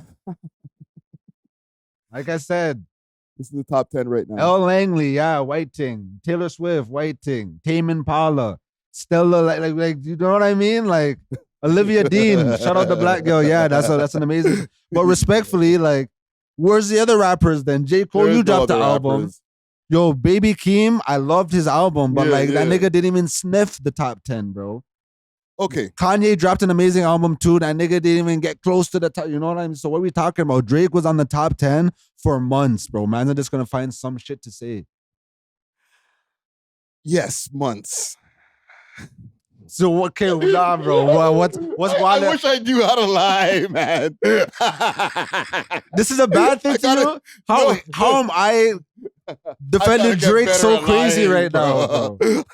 I don't know, bro. This is a turn of events here, fam. Okay, so tell me. Okay, you know, Kendrick did an interview today, you know? Fuck that shit. You know, he ain't fucking with the Howard Stern interview, nigga. This guy sat down with Howard fucking Stern, bro. We don't want to hear that right now, dog. Okay. I just want to be realistic, fam. All right? I'm not saying even to be in the top 10. Okay, the top 10 is, I guess, a big feat if you're not Taylor Swift. So, like, he should still be in the top 10 right now? Nigga, you saying it's like months, like as if we're in like October already. Like, the shit drops in May. It's July. That's when we're supposed to be inside of the shit, locked in, because the shit is so hot that like the songs are even going higher. Yo, you don't see what these industry radio niggas is doing? They playing they playing the radio tracks extra now. They're getting the more spins and shit. Like, let me back up. You don't think that they're active? I'm not saying they're actively suppressing Drake, but they're not giving Drake the radio spins. Like when he hit the Billboard top 10, that was strictly off streaming and shit. That wasn't off like, oh, we're gonna put him in the Apple commercial. We're gonna put him in every playlist. We're gonna put him on every radio station. Like that was just off the strength of like OVO niggas. And I'm gonna be fair. He is being suppressed. He's fighting against the label that he's actually putting out the music on.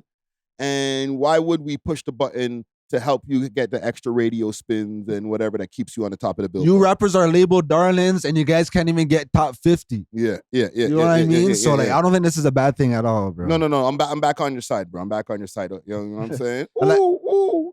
And speaking of reverting and converting, I feel like more niggas need to apologize to Drake. Like fully just flat out apologize, like not beating around the bush and shit, da-da-da. Like, I feel like a lot of media members went fully bad on Drake, like extra bad. Like when we say 20v1, like it was a joke before, but when I actually was pondering it, they were saying the nigga was a cancer to the genre as a whole.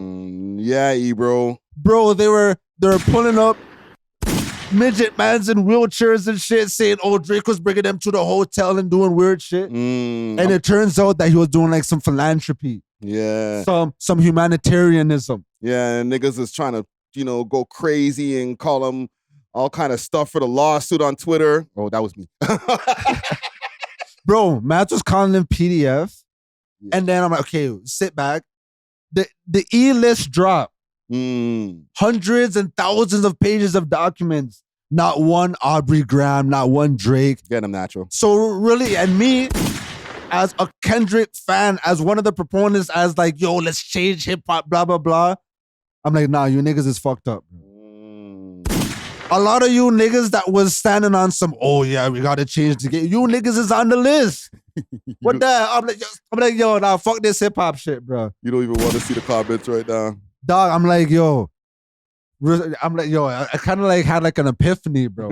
I'm like, an epiphany is crazy. I'm like, yo, dog, the person who I thought was like the industry darling, the person who I thought was like the industry boy, went bad on them niggas, revealed the whole curtain on them, said, yo, this is what's going on, and I'm gonna expose everything. Yeah, do what you want, bro. He raged against the machine.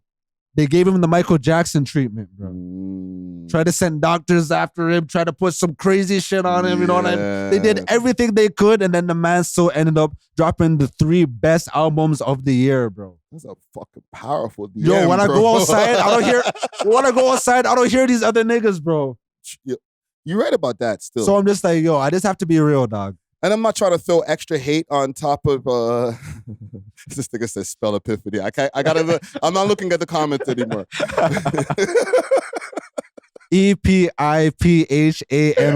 Are you crazy? We educated out here. You crazy? Oh, okay.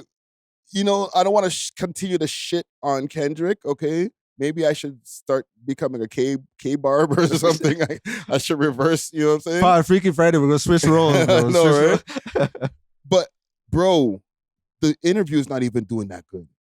I checked it and it was like this morning and I was like, oh, this is out since last night. And I had like 21,000 views on it. I didn't even hear about it. Bro, he's Kendrick Lamar, fam. He's a horrible interviewer, though, respectfully. You're still Kendrick Lamar, bro. You had the Super Bowl, biggest song of the year, all type of shit. I go look at the views. I was like, what's the views, Crow? And it was like, right now it has 90,000.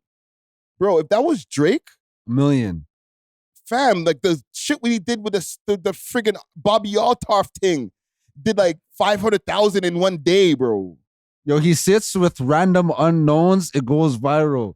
Kendrick sits with like one of the white goats in media. That's what I'm thinking. And it doesn't even crack 100 bands. It's like, that's Howard Stern. It doesn't even say anything else. It says Kendrick Lamar, Howard Stern interview. They're like, all right, that's gonna move the SEO. No, it didn't. Like Flacco put out a video last night that probably did more views than the Kendrick Lamar. Yo, that's crazy. And like, yo, I'm gonna say as a Kendrick fan, it's like, yo, it's looking a little shaky in the light. You know what I mean? Like, mans are looking propped up, and it's not only Kendrick, bro. Rick Ross dropped his shit, and that shit went like triple copper, dog. Yo, that's spooky, fam. You know what I mean? Future dropped his tape. We looked at the top 10. That shit didn't even touch the top 10, bro. People hated it. Not even a tape. He dropped his album. Yeah. Album. Yeah. You know what I mean? So it's like, no, because word of mouth helps to move an album or crush an album. And the first thing people heard about the Future album is, yo, I heard it was shit. Like Joe Budden and them were saying it was shit. So automatically people didn't even go check it. I didn't even go check it. And I'm a Future fan. I tried, but it was just like, there's some good songs on it, but you know, I like the Future when he was dropped like the Dirty Sprite 2, like when he was on his mixtape run, like, so this was just like some whatever shit to me. You know? Yeah. But respectfully, like, I'm thinking, yo, Drake is mad. He's getting to the age and shit, like, but he's dropping better shit than like all of his contemporaries. People who are supposed to be saying like we're all on the same level, but the man's actually proven like, yo, there's leagues to this shit. Him and like you're saying, Young Miami and Gal them, like y'all were saying last episode, are the only thing that are really getting played outside like that. The man aren't getting no spins. So with all that being said, and you know what people will call in the comments heavy glaze, is he gonna drop a fourth album? Definitely. Even if it's not this year, like it's definitely like he's not gonna stop. It's not, no. For it to be a fourth album, because has like to be soon. It has to be soon. It has to be like, all right, we did the 3, and then the fourth one, boom, is gonna be dropping October. My bad. September, October. I can see an October drop. Okay. You know what I mean? That would be mad.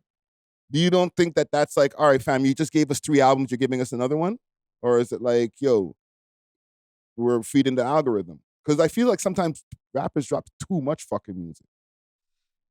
I just feel like for contractual obligations, it's like, yeah, let's start working on the new shit, you know? Like this was, because even with a lot of the references on the album, he's referring like previous altercations, what was happening. So I think like if he does drop a fourth album, it will be around October and it'll be like, all right, this is the new beginning. This is the new chapter. Like, this is the new shit we on. Yeah, and there's already snippets that have been moving around. Oh, this is supposed to be his new shit.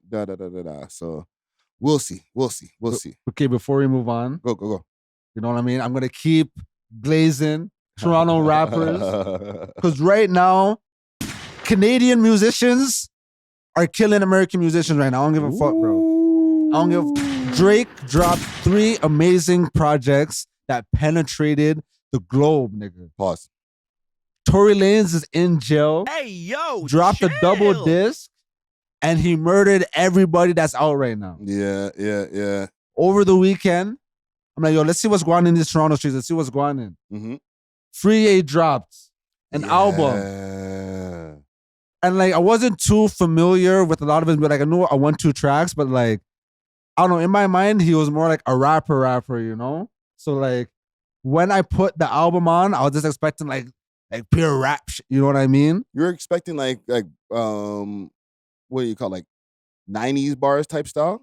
Not that, I was just expecting like just like some Toronto rap. Like, and like I didn't really have a sound in mind, but like I didn't really have any expectations, but I didn't really expect much. This should be real. I didn't expect much. You know what I mean? Yes. But if you could do it, if you could go to the album on YouTube Music, I just want to run the first track. Let me find him over here. Friyie. Because this is also low-key why I was a little bit late today. Because, yo, I've been running this album, bro. And this first track is so hard to me, bro. Like, it's Afrobeats, though. So I was like, right now, I don't know how people feel about Afrobeats. But, yo. Okay, he has a new album called Friyie. This shit is hard as fuck, bro. Okay, track's called Vibration. He's Ghanaian. Yeah, I can tell. This is all my Ghana people, yo. Who's this? Sundej? Yeah, I think these are all like Afrobeat artists. This is like, all Afrobeats, eh? Yo, no, the whole tape is just like these kind of vibes. Wow. Oh, this is fire. Yeah, so like, I had no expectations. So when the album came out and I heard like these angelic Afro beats, I was like, yo, this didn't really feel like no like Toronto shit. It didn't feel like no amateur shit. Like, it felt like the man went back to the motherland, you know what I mean? Put his feet in the grass, connected to the roots type shit. Like, yo, the album was fire, bro. I had to go connect with the ancestors. You know what I mean? So, yo, I had to big him up still. You know? No, that's fire. That's fire. Up, and it kind of leans into the conversation that we were having the other day about these rappers having to use alternate genres of music now at this point, because like, yo, the rap shit ain't really rapping like that. You know and his voice is really good still. No, you know? he's I didn't know he had those ones. Still. Yeah. We did an interview a while back, and I think, if I'm not mistaken, he was in the church before and shit like that too. Okay. Yeah. Salute to Friyie. You know, it actually brings me to this conversation that I want to bring up here. My problem with Toronto YN rappers.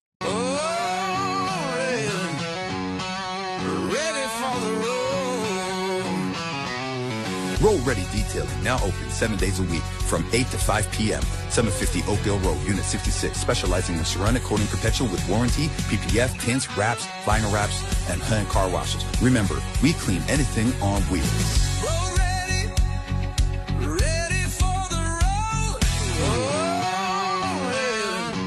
Mad.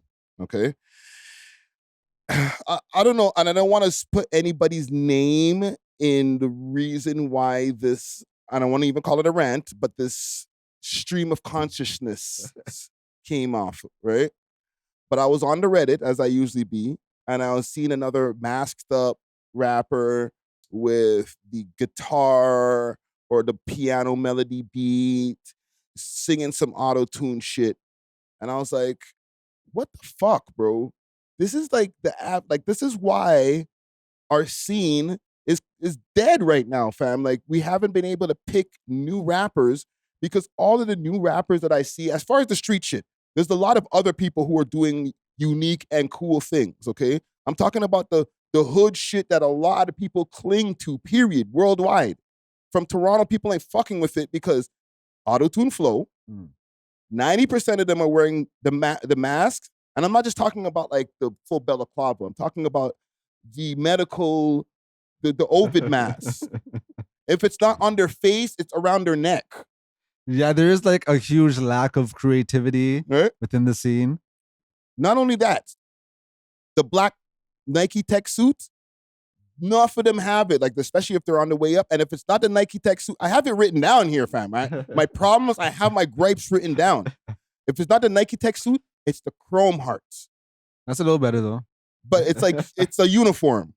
Yeah, and that's the thing, like, no creativity, there's no originality. Like, I feel like the street niggas back, like the street rappers back in the day, like they kind of wanted to stand out a little bit. That's yes. Even like, when you think about Dipset, like, Cameron would be in the pink furs and stuff. Pink! And then Joel Santana, he had the bandana a certain way always. You know what I mean? And it was like sitting on top of his head like a hat. Exactly, you know? Like, and then like, every man had their own, I guess, like sense of style, own uniqueness. But these days, like, you're right, niggas are conforming to like this YN uniform. Yes, fam. So it's like, why would I want to check for any of these guys? And the last thing I have written here, dry personality outside of the raps, bro. So when you hear them, even in interviews and shit like that, when you interview some of like the new, young, up-and-coming rappers, and I don't know if it's because their full frontal cortex hasn't developed yet, but like they can't even like string sentences together, and like they're low-key boring.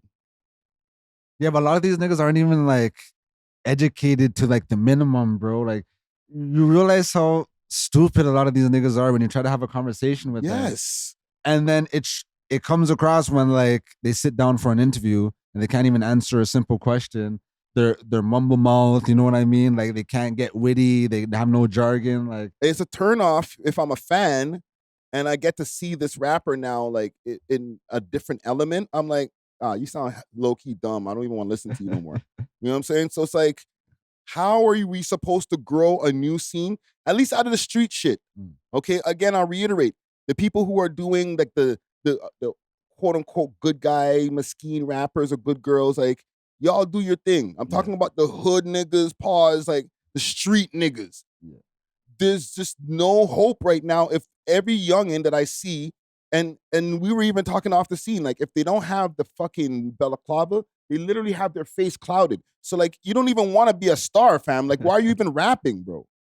yeah, most of them are unrecognizable. The songs all sound the same. Like, there's nothing to differentiate these people. You know? Yes. So why did you even go to the studio and make the tune, fam? Like you're literally you're not trying hard enough to be a superstar rapper. You're just making tune to make tune.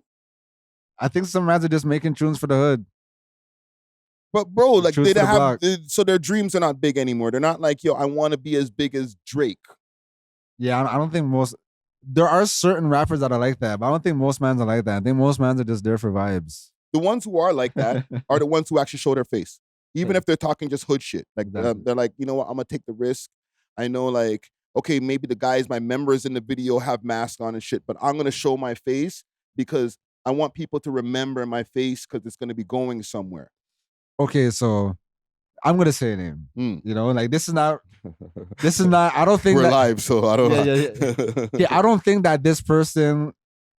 Okay, they kind of apply, but like I actually really like their music, but I just think they don't care to be a celebrity. Okay, you know, like well, talk about Bundog. Like when I Oh, hear, yeah. like when I hear Bundog tracks, I'm like, yo, the man's actually pretty sick. He has a good flow and stuff. Like I heard a Bundog track the other day. I'm like, yo, this is actually fire. But I feel like he doesn't care to be a celebrity. He doesn't want to be at the forefront like that. Like no, the person he wants to be at the forefront is Pressa. There we go. Type shit. And I could see Pressa's face all day. Pressa be trying to do thirst traps for the gal them or whatever. Like he's literally like, yo, look at my image, me. Exactly. You know what I'm saying? Anybody who's even stands out in the scene, period, out of the street niggas, you could see their face. That's true. Right? Anybody else, to me, they're just background noise. So like if you and I don't want to disrespect any of you guys who like watch the pod and shit like that, but like we don't hear you, fam. I'm literally like not listening fully if I can't see you. Because I'm like, yo, why am I listening to this? Like you don't want to go anywhere further than just the hood. And like what's the marketing value behind that? Like how do you market an unknown face? Fam, Nem was in here the other day saying that a lot of the music videos that these guys request is the same shit. Like the rap guys, right?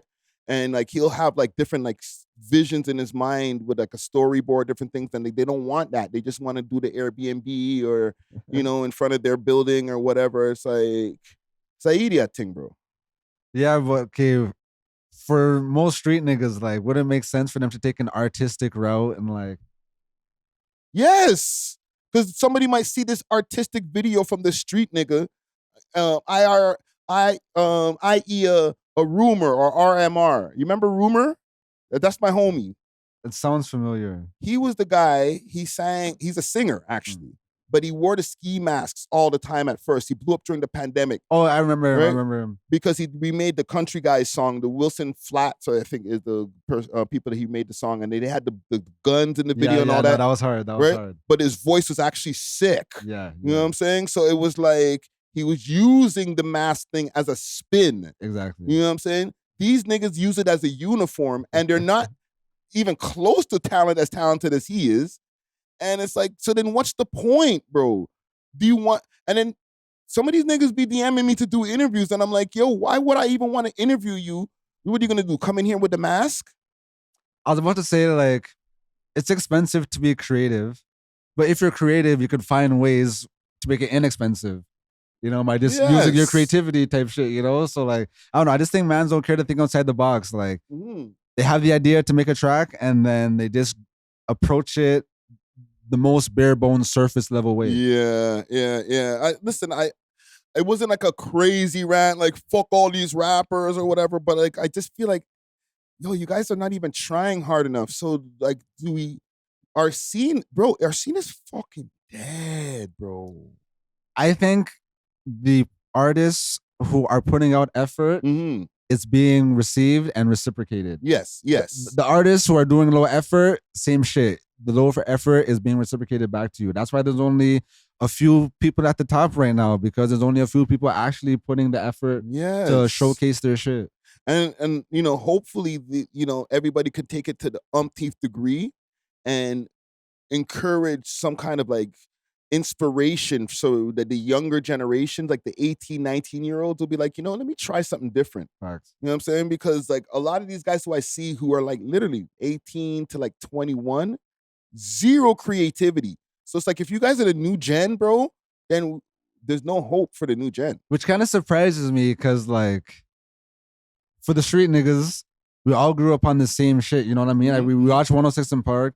Ludacris had some of the most creative videos ever. Right. Busta Rhymes had the most creative videos. Missy Elliott. Like we grew up on having like creative visuals to showcase the music. Yes. So I don't know why like our generation of street niggas wouldn't like kind of reiterate that. They didn't grow up on that. Not the 19 to let's say 21-year-old. They didn't grow up on that. Your generation grew up on that. That's true. You know what I'm saying? They're growing up on like watching streamers or even like the drill era of rappers that came into like the 2010s or the late 2010s. No, you're right. Because the whole Chief Keef drill movement, those videos blew up because they're in the trap house making videos with the members. So like, you're right. They are reiterating the music videos they've seen. Yes, just a cheaper version. Exactly. You know what I'm saying? So like, if that's what you grew up on, and freaking Lil Reese and all of them, and the culture that they ruminated with the internet, let's, chirp at each other online shit, like, and you're like 19, 20 now, what are you gonna do? No, that's a good point, actually. Y'all niggas had 50 Cent as your inspiration. Yeah, that's true. Where he was like hanging upside down in his first video. Yeah.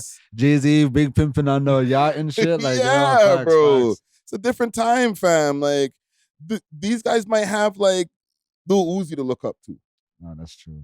So they're either like super gangster or super flexible, one or the other. You know what I'm saying?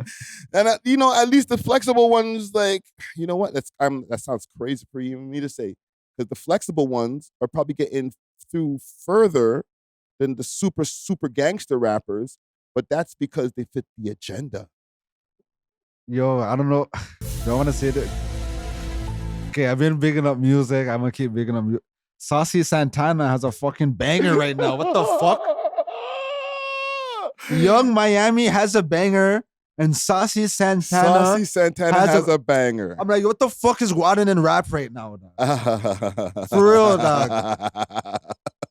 Like this is the new. That's why I'm cheesed that Kendrick. I'm like, yo, this is what you destroyed hip hop for. The party's dead. Like this is what we killed the party for, dog. That's why I'm like, yo, dog. Like, what's the name of the song? It's called Quiet on the Creek.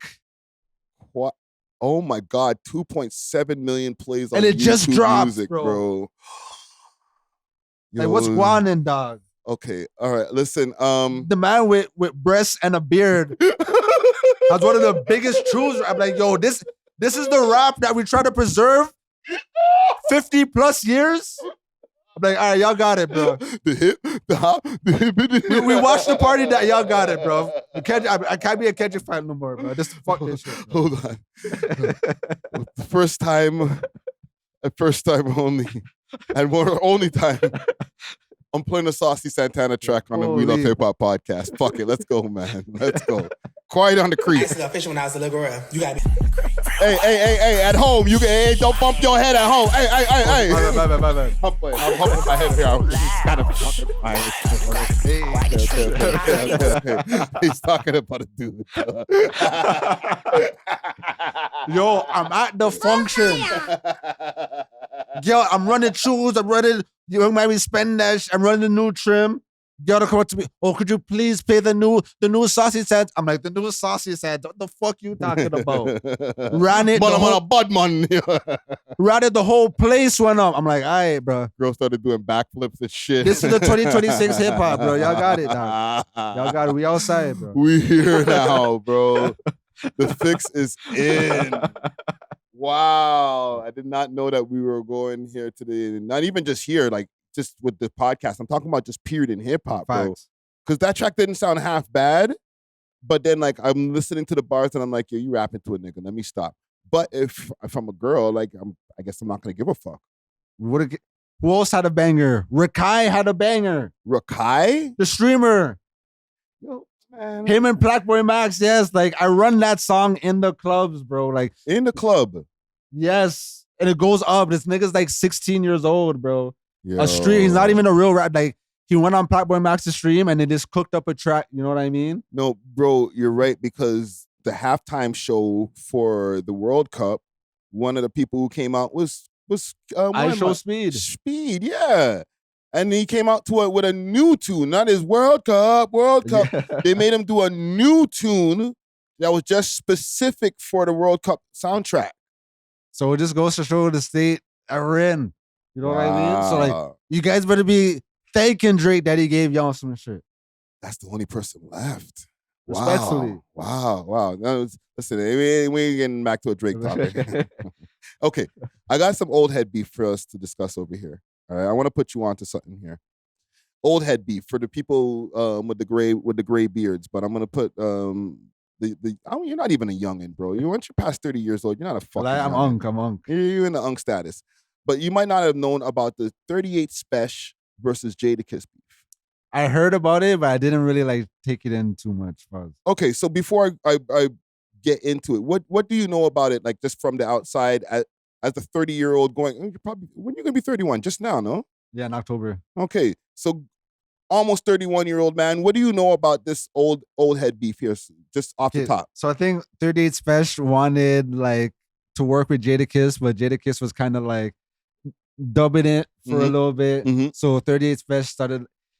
He shot on him on a track. Okay, so and then Jadakiss replied with bars. Yes. And then 38 Spesh started doing interviews and shit. Okay, so I'm gonna play. We're gonna go reverse, right, on some Tarantino shit. 38 Spesh popped out at the Summer Jam at the Hot 97 Summer Jam, and he did a freestyle addressing Jadakiss and them. All right? Okay. One take, Jake, if you could give me number 5. Okay, so here's the freestyle. We'll start there, and then yes, you're right. You actually got it pretty on point still. Old head beef. Hold up, yo, Jim. I got a bone to pick. Jim. No shit worried about how another nigga clothes fit. With your house on a full clothes list. You lost your crib in 06, and this nigga still homesick.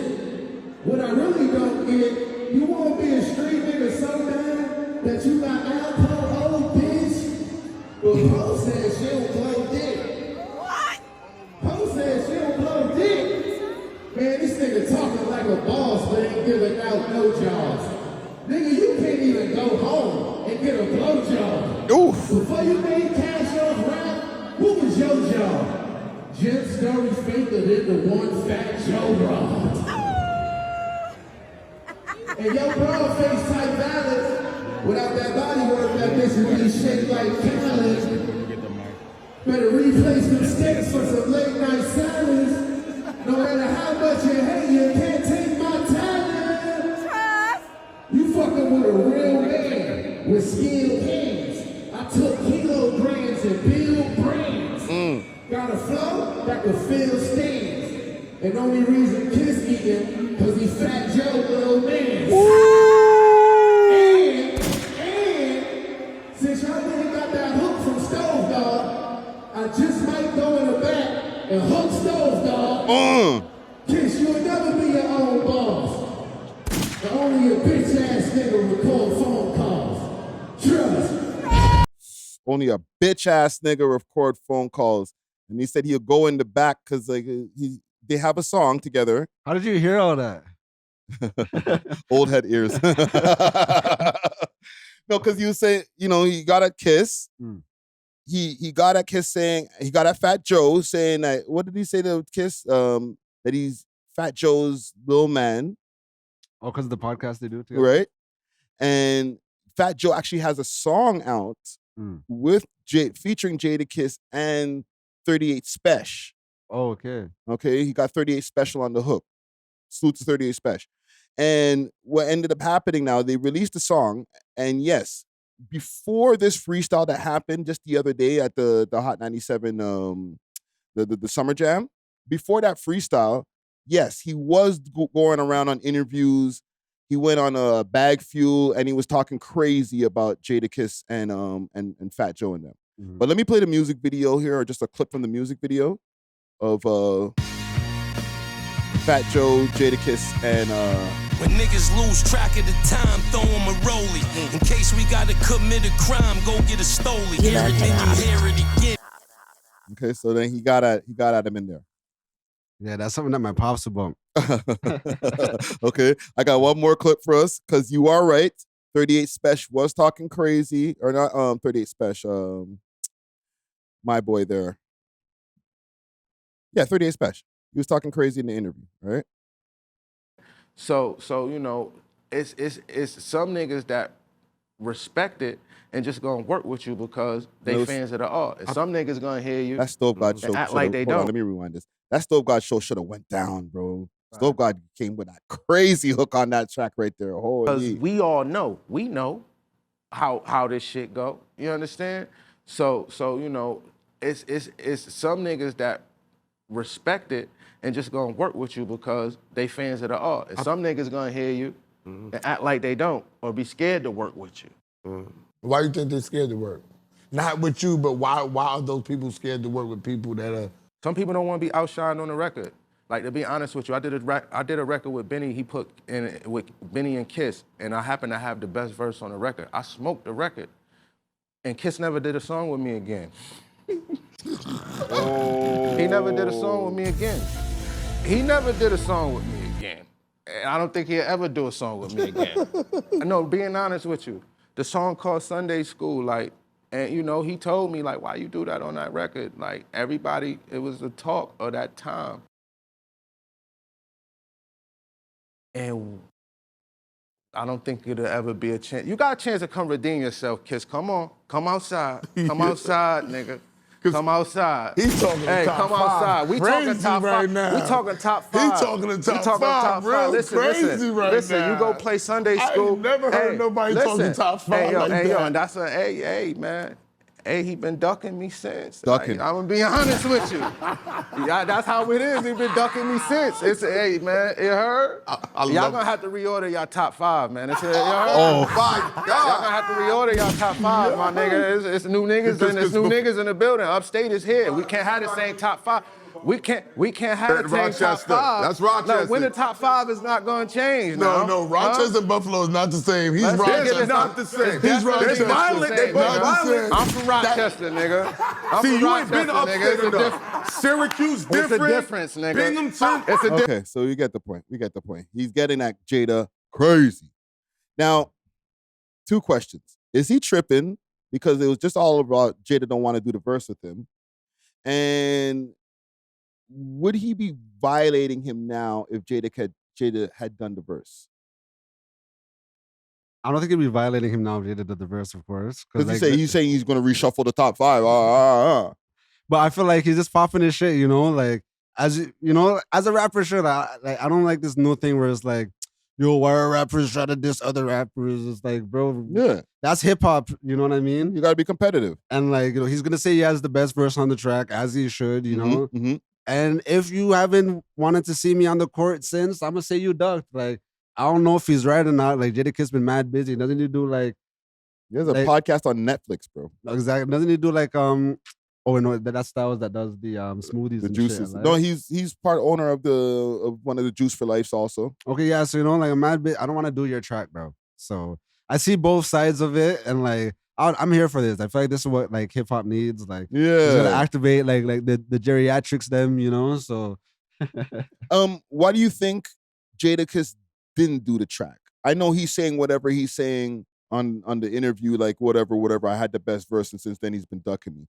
But do you think it's because he's so busy doing his shit, or is it like I don't fuck with you, bro? I think it's some 48 laws of power shit where it's like, oh, never outshine the master. It's like, okay, if you actually did have the best verse, it's like, okay, if I'm gonna link up with you, I know I'm gonna have to like, okay, if I'm gonna have to see you in the gym, you know, I know I'm gonna have to like really like limber up. I'm gonna have to strike. I'm gonna have to like dedicate some time. You know what I mean? Yeah. So I feel like it just wasn't the right time. You know, like he did the track with Fat Joe. He seemed like he was pretty much in shape there.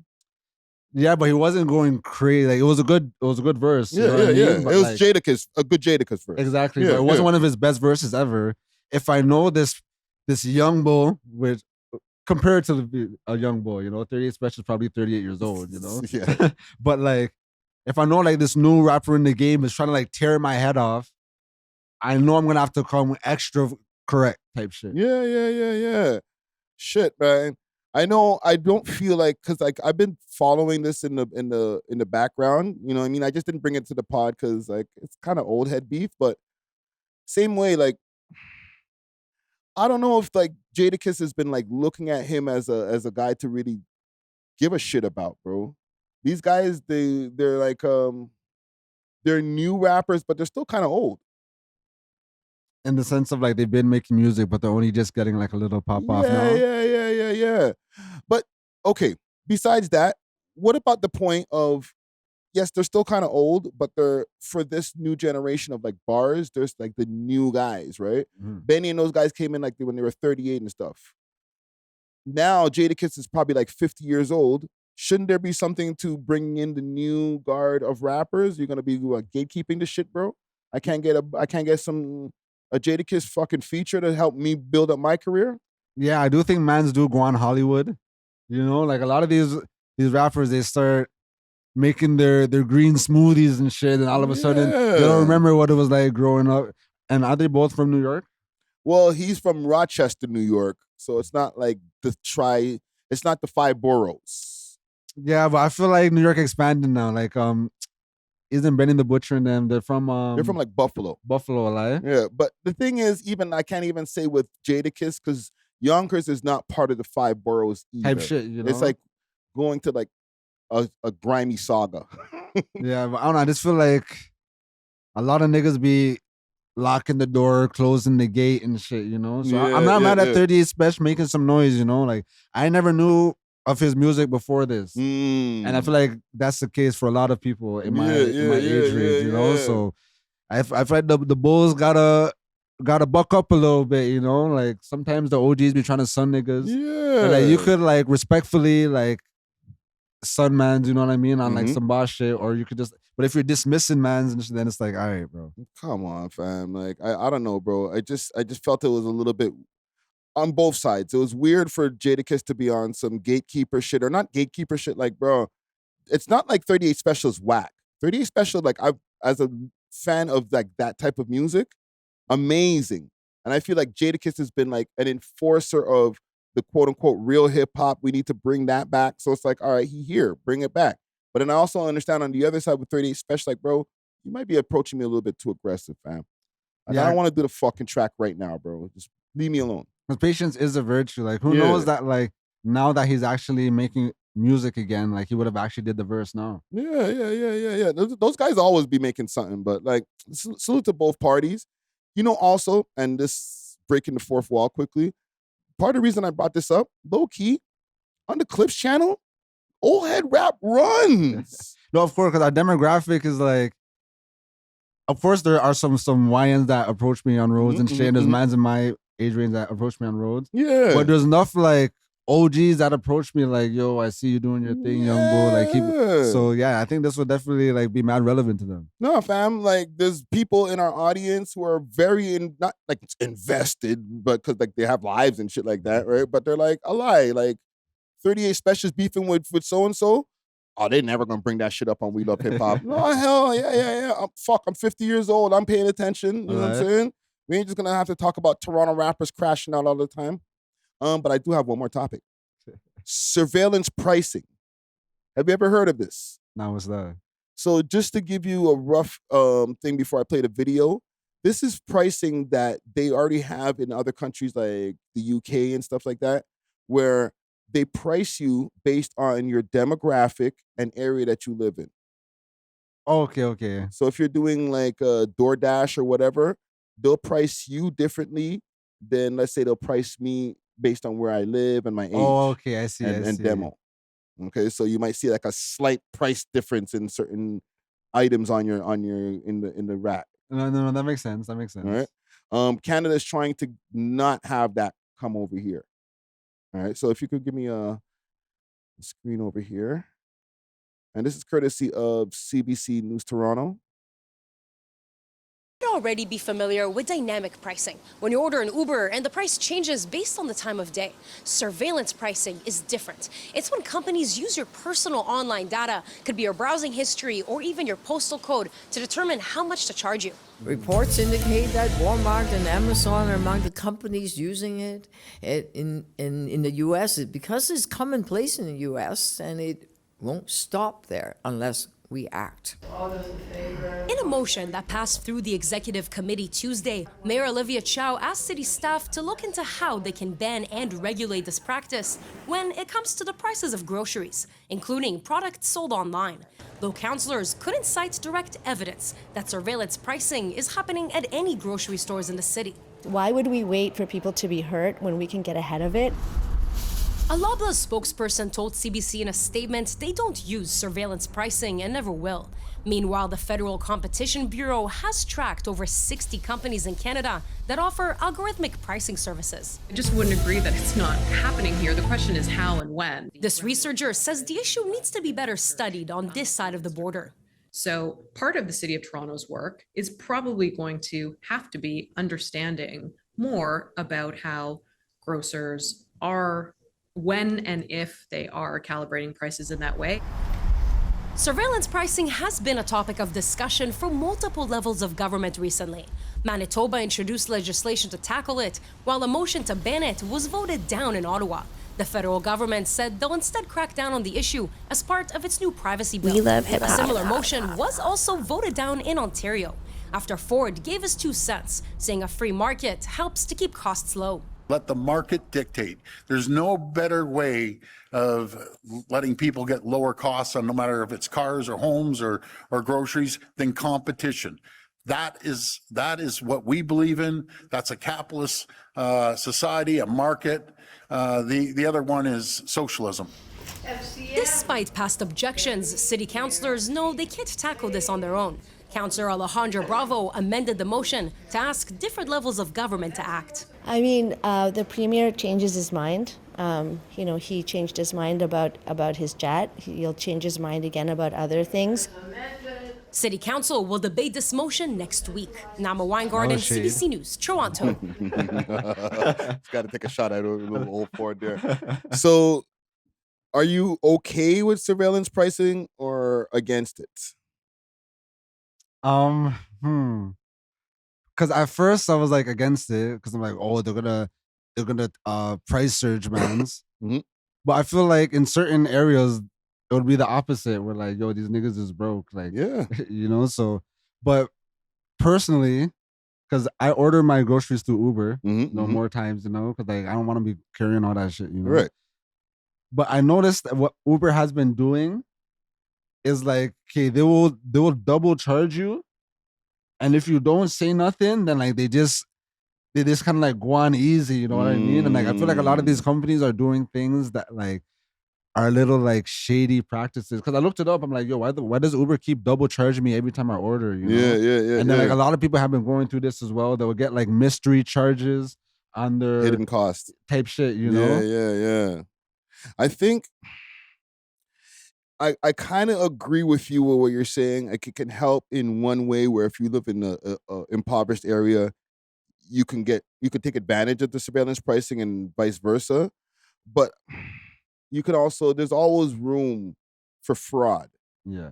Right? I could be sitting on mad bread and just use an address of one of my apartments that I freaking own in the hood, and then just use that to get all my pricing lower for my groceries. But I'm rich as fuck. What's wrong with that? Nothing wrong with it, but then it just defeats the whole purpose of what they're trying to do.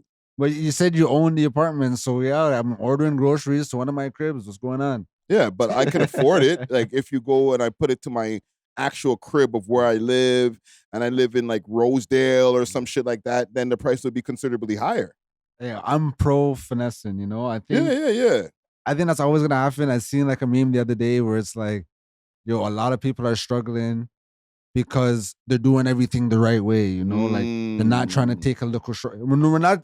I'm not trying to tell nobody to like rob a bank or anything. Yeah. But sometimes a little lie on the resume will help you get that job that you really want to get. You know what I mean? Cut a few corners. You know what I mean? Like back in the days when like they first introduced the self-scanning groceries, like, yo, there's enough people that will help them. Like, hey, I'm only gonna scan 70% of my items. You know? And, like, yeah. Sometimes you have to do a little thing to get ahead in life, especially Toronto's mad expensive, you know. So if there's ways where you could like set your location a certain place and then just drive over there and grab your groceries, you know, like. You say when we started doing the self-scanning, mad people were walking out with bare produce. You know, I don't gotta pay for these bananas or any of these tomatoes right here. I remember one time there was like a DoorDash hack where like you use a certain code and like you get everything for free, and then that just went super viral. Then obviously they locked it off. Yeah. So W Mayor then. Aren't they trying to like lock that off? Yeah. Is it the W Mayor? I think they're just focused on some dumb shit right now. Like they got bigger problems than this, you know. But But fam, if that happens, then they just were able to allow the legislation that is happening in other countries. So if they were just like, all right, we'll bring it to Ontario or bring it to Canada, and she didn't do shit, we'd be like, yo, bitch, you didn't do nothing. What are we paying you for? I see what you mean, but because it is kind of weird that like a foreign market could just say like, oh. But it's their app, so they could decide what they're charging, right? Yeah. But at the end of the day... Does it have to be the same thing across the board? Like, do they have to charge the same ads in Malvern that they're charging in, like, Richmond Hill? Yes. It should be that way. Depending on, like, I know stores, they have a suggested retail price, okay? So they send you the suggested retail price, and you can only go a certain amount above or a certain amount below. Yeah. As far as what you price it for your shelves. So I think it just should be based on the suggested retail prices of whatever the store that you pick.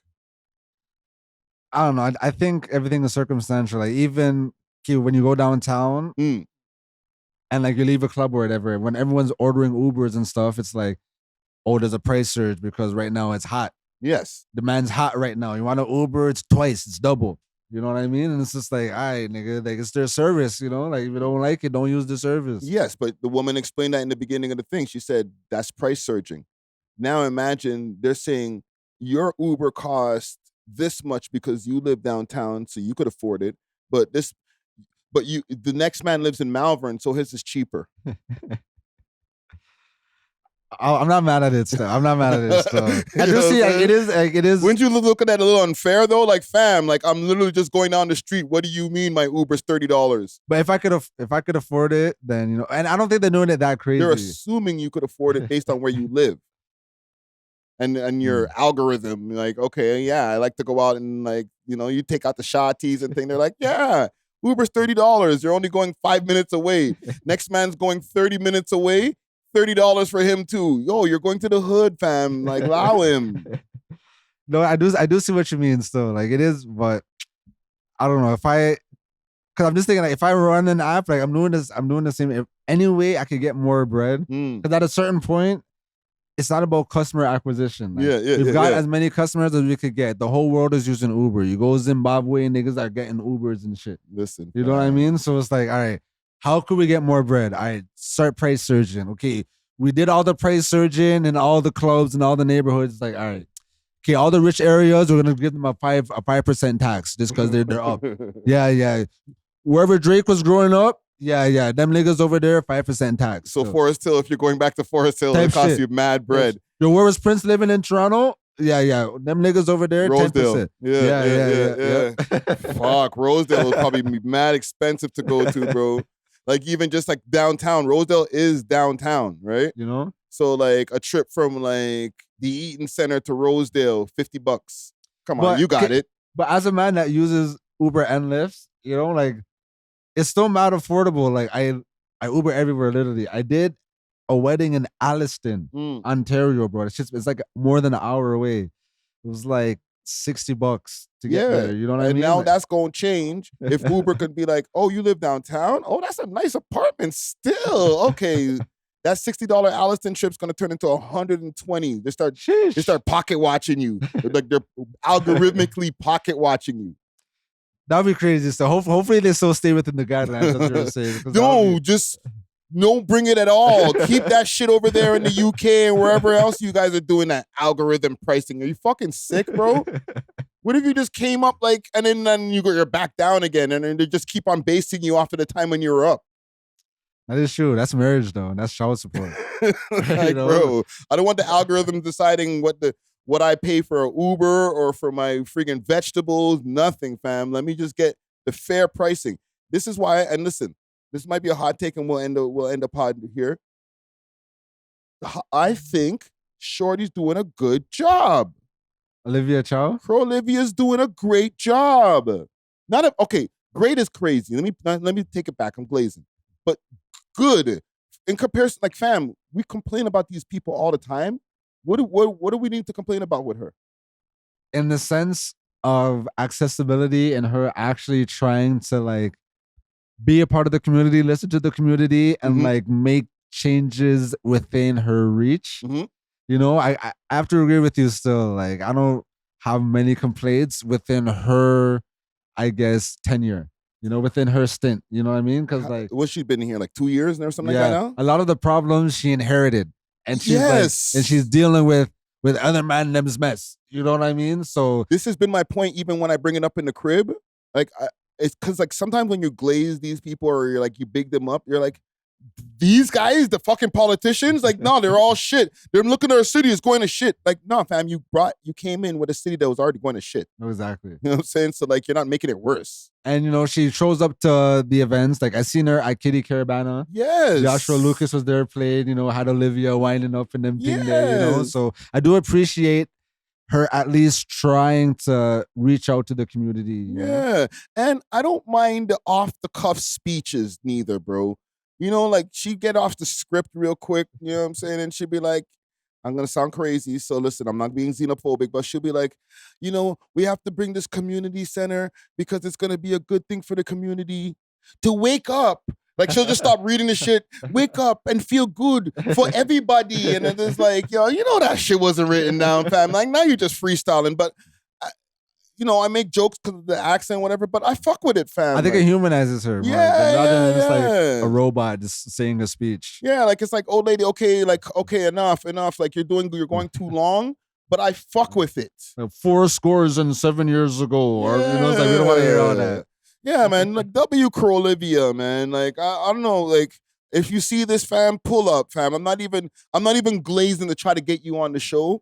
I honestly feel like when she got in, like, things started getting crazier and worse, and like you keep on dropping the ball, I'd be like, yo, what the fuck did we do? But like, I'm like, it's not even. It's like just a little bit like she's doing it's a little bit better. And it's not like a crazy graph like that, but it's just a little bit better. It's like than it was before. Hey, she went to like one of the stations and tried the patties, you know, so she's okay in my book. And fam, she's been the mayor while 2025's homicide rate was at an all-time low. And you're the mayor. Yeah, she could wear that. Why? What's there to be mad at, fam? No, I don't have any complaints with her still. She hasn't done anything egregious that I know of. This is where we need Zara to give us our political expert to give us all the reasons. Because maybe we don't know. Maybe he was like, what about this legislation? This. And we're just like glazing for no reason. But that's right. We didn't need Zara for none of the music takes. We didn't need Zara for nothing. We started talking about some political, some legislation and shit. It's like, yeah. I just feel like there's something that we're grossly missing that she did. And like mad people lost bread. And they're like, you fucking idiots are up there bigging up this lady. But for now, salute to Olivia, fam. Like, I don't watch no news, you know, so don't kill me. I'm going to say in the great words of Khaled, I like what Drake likes. Not really. But anyhow, I think we can wrap it here for the day. Thanks for watching. If you enjoyed this video, please make sure to check out these other videos on the screen and make sure to like and subscribe. We love hip hop.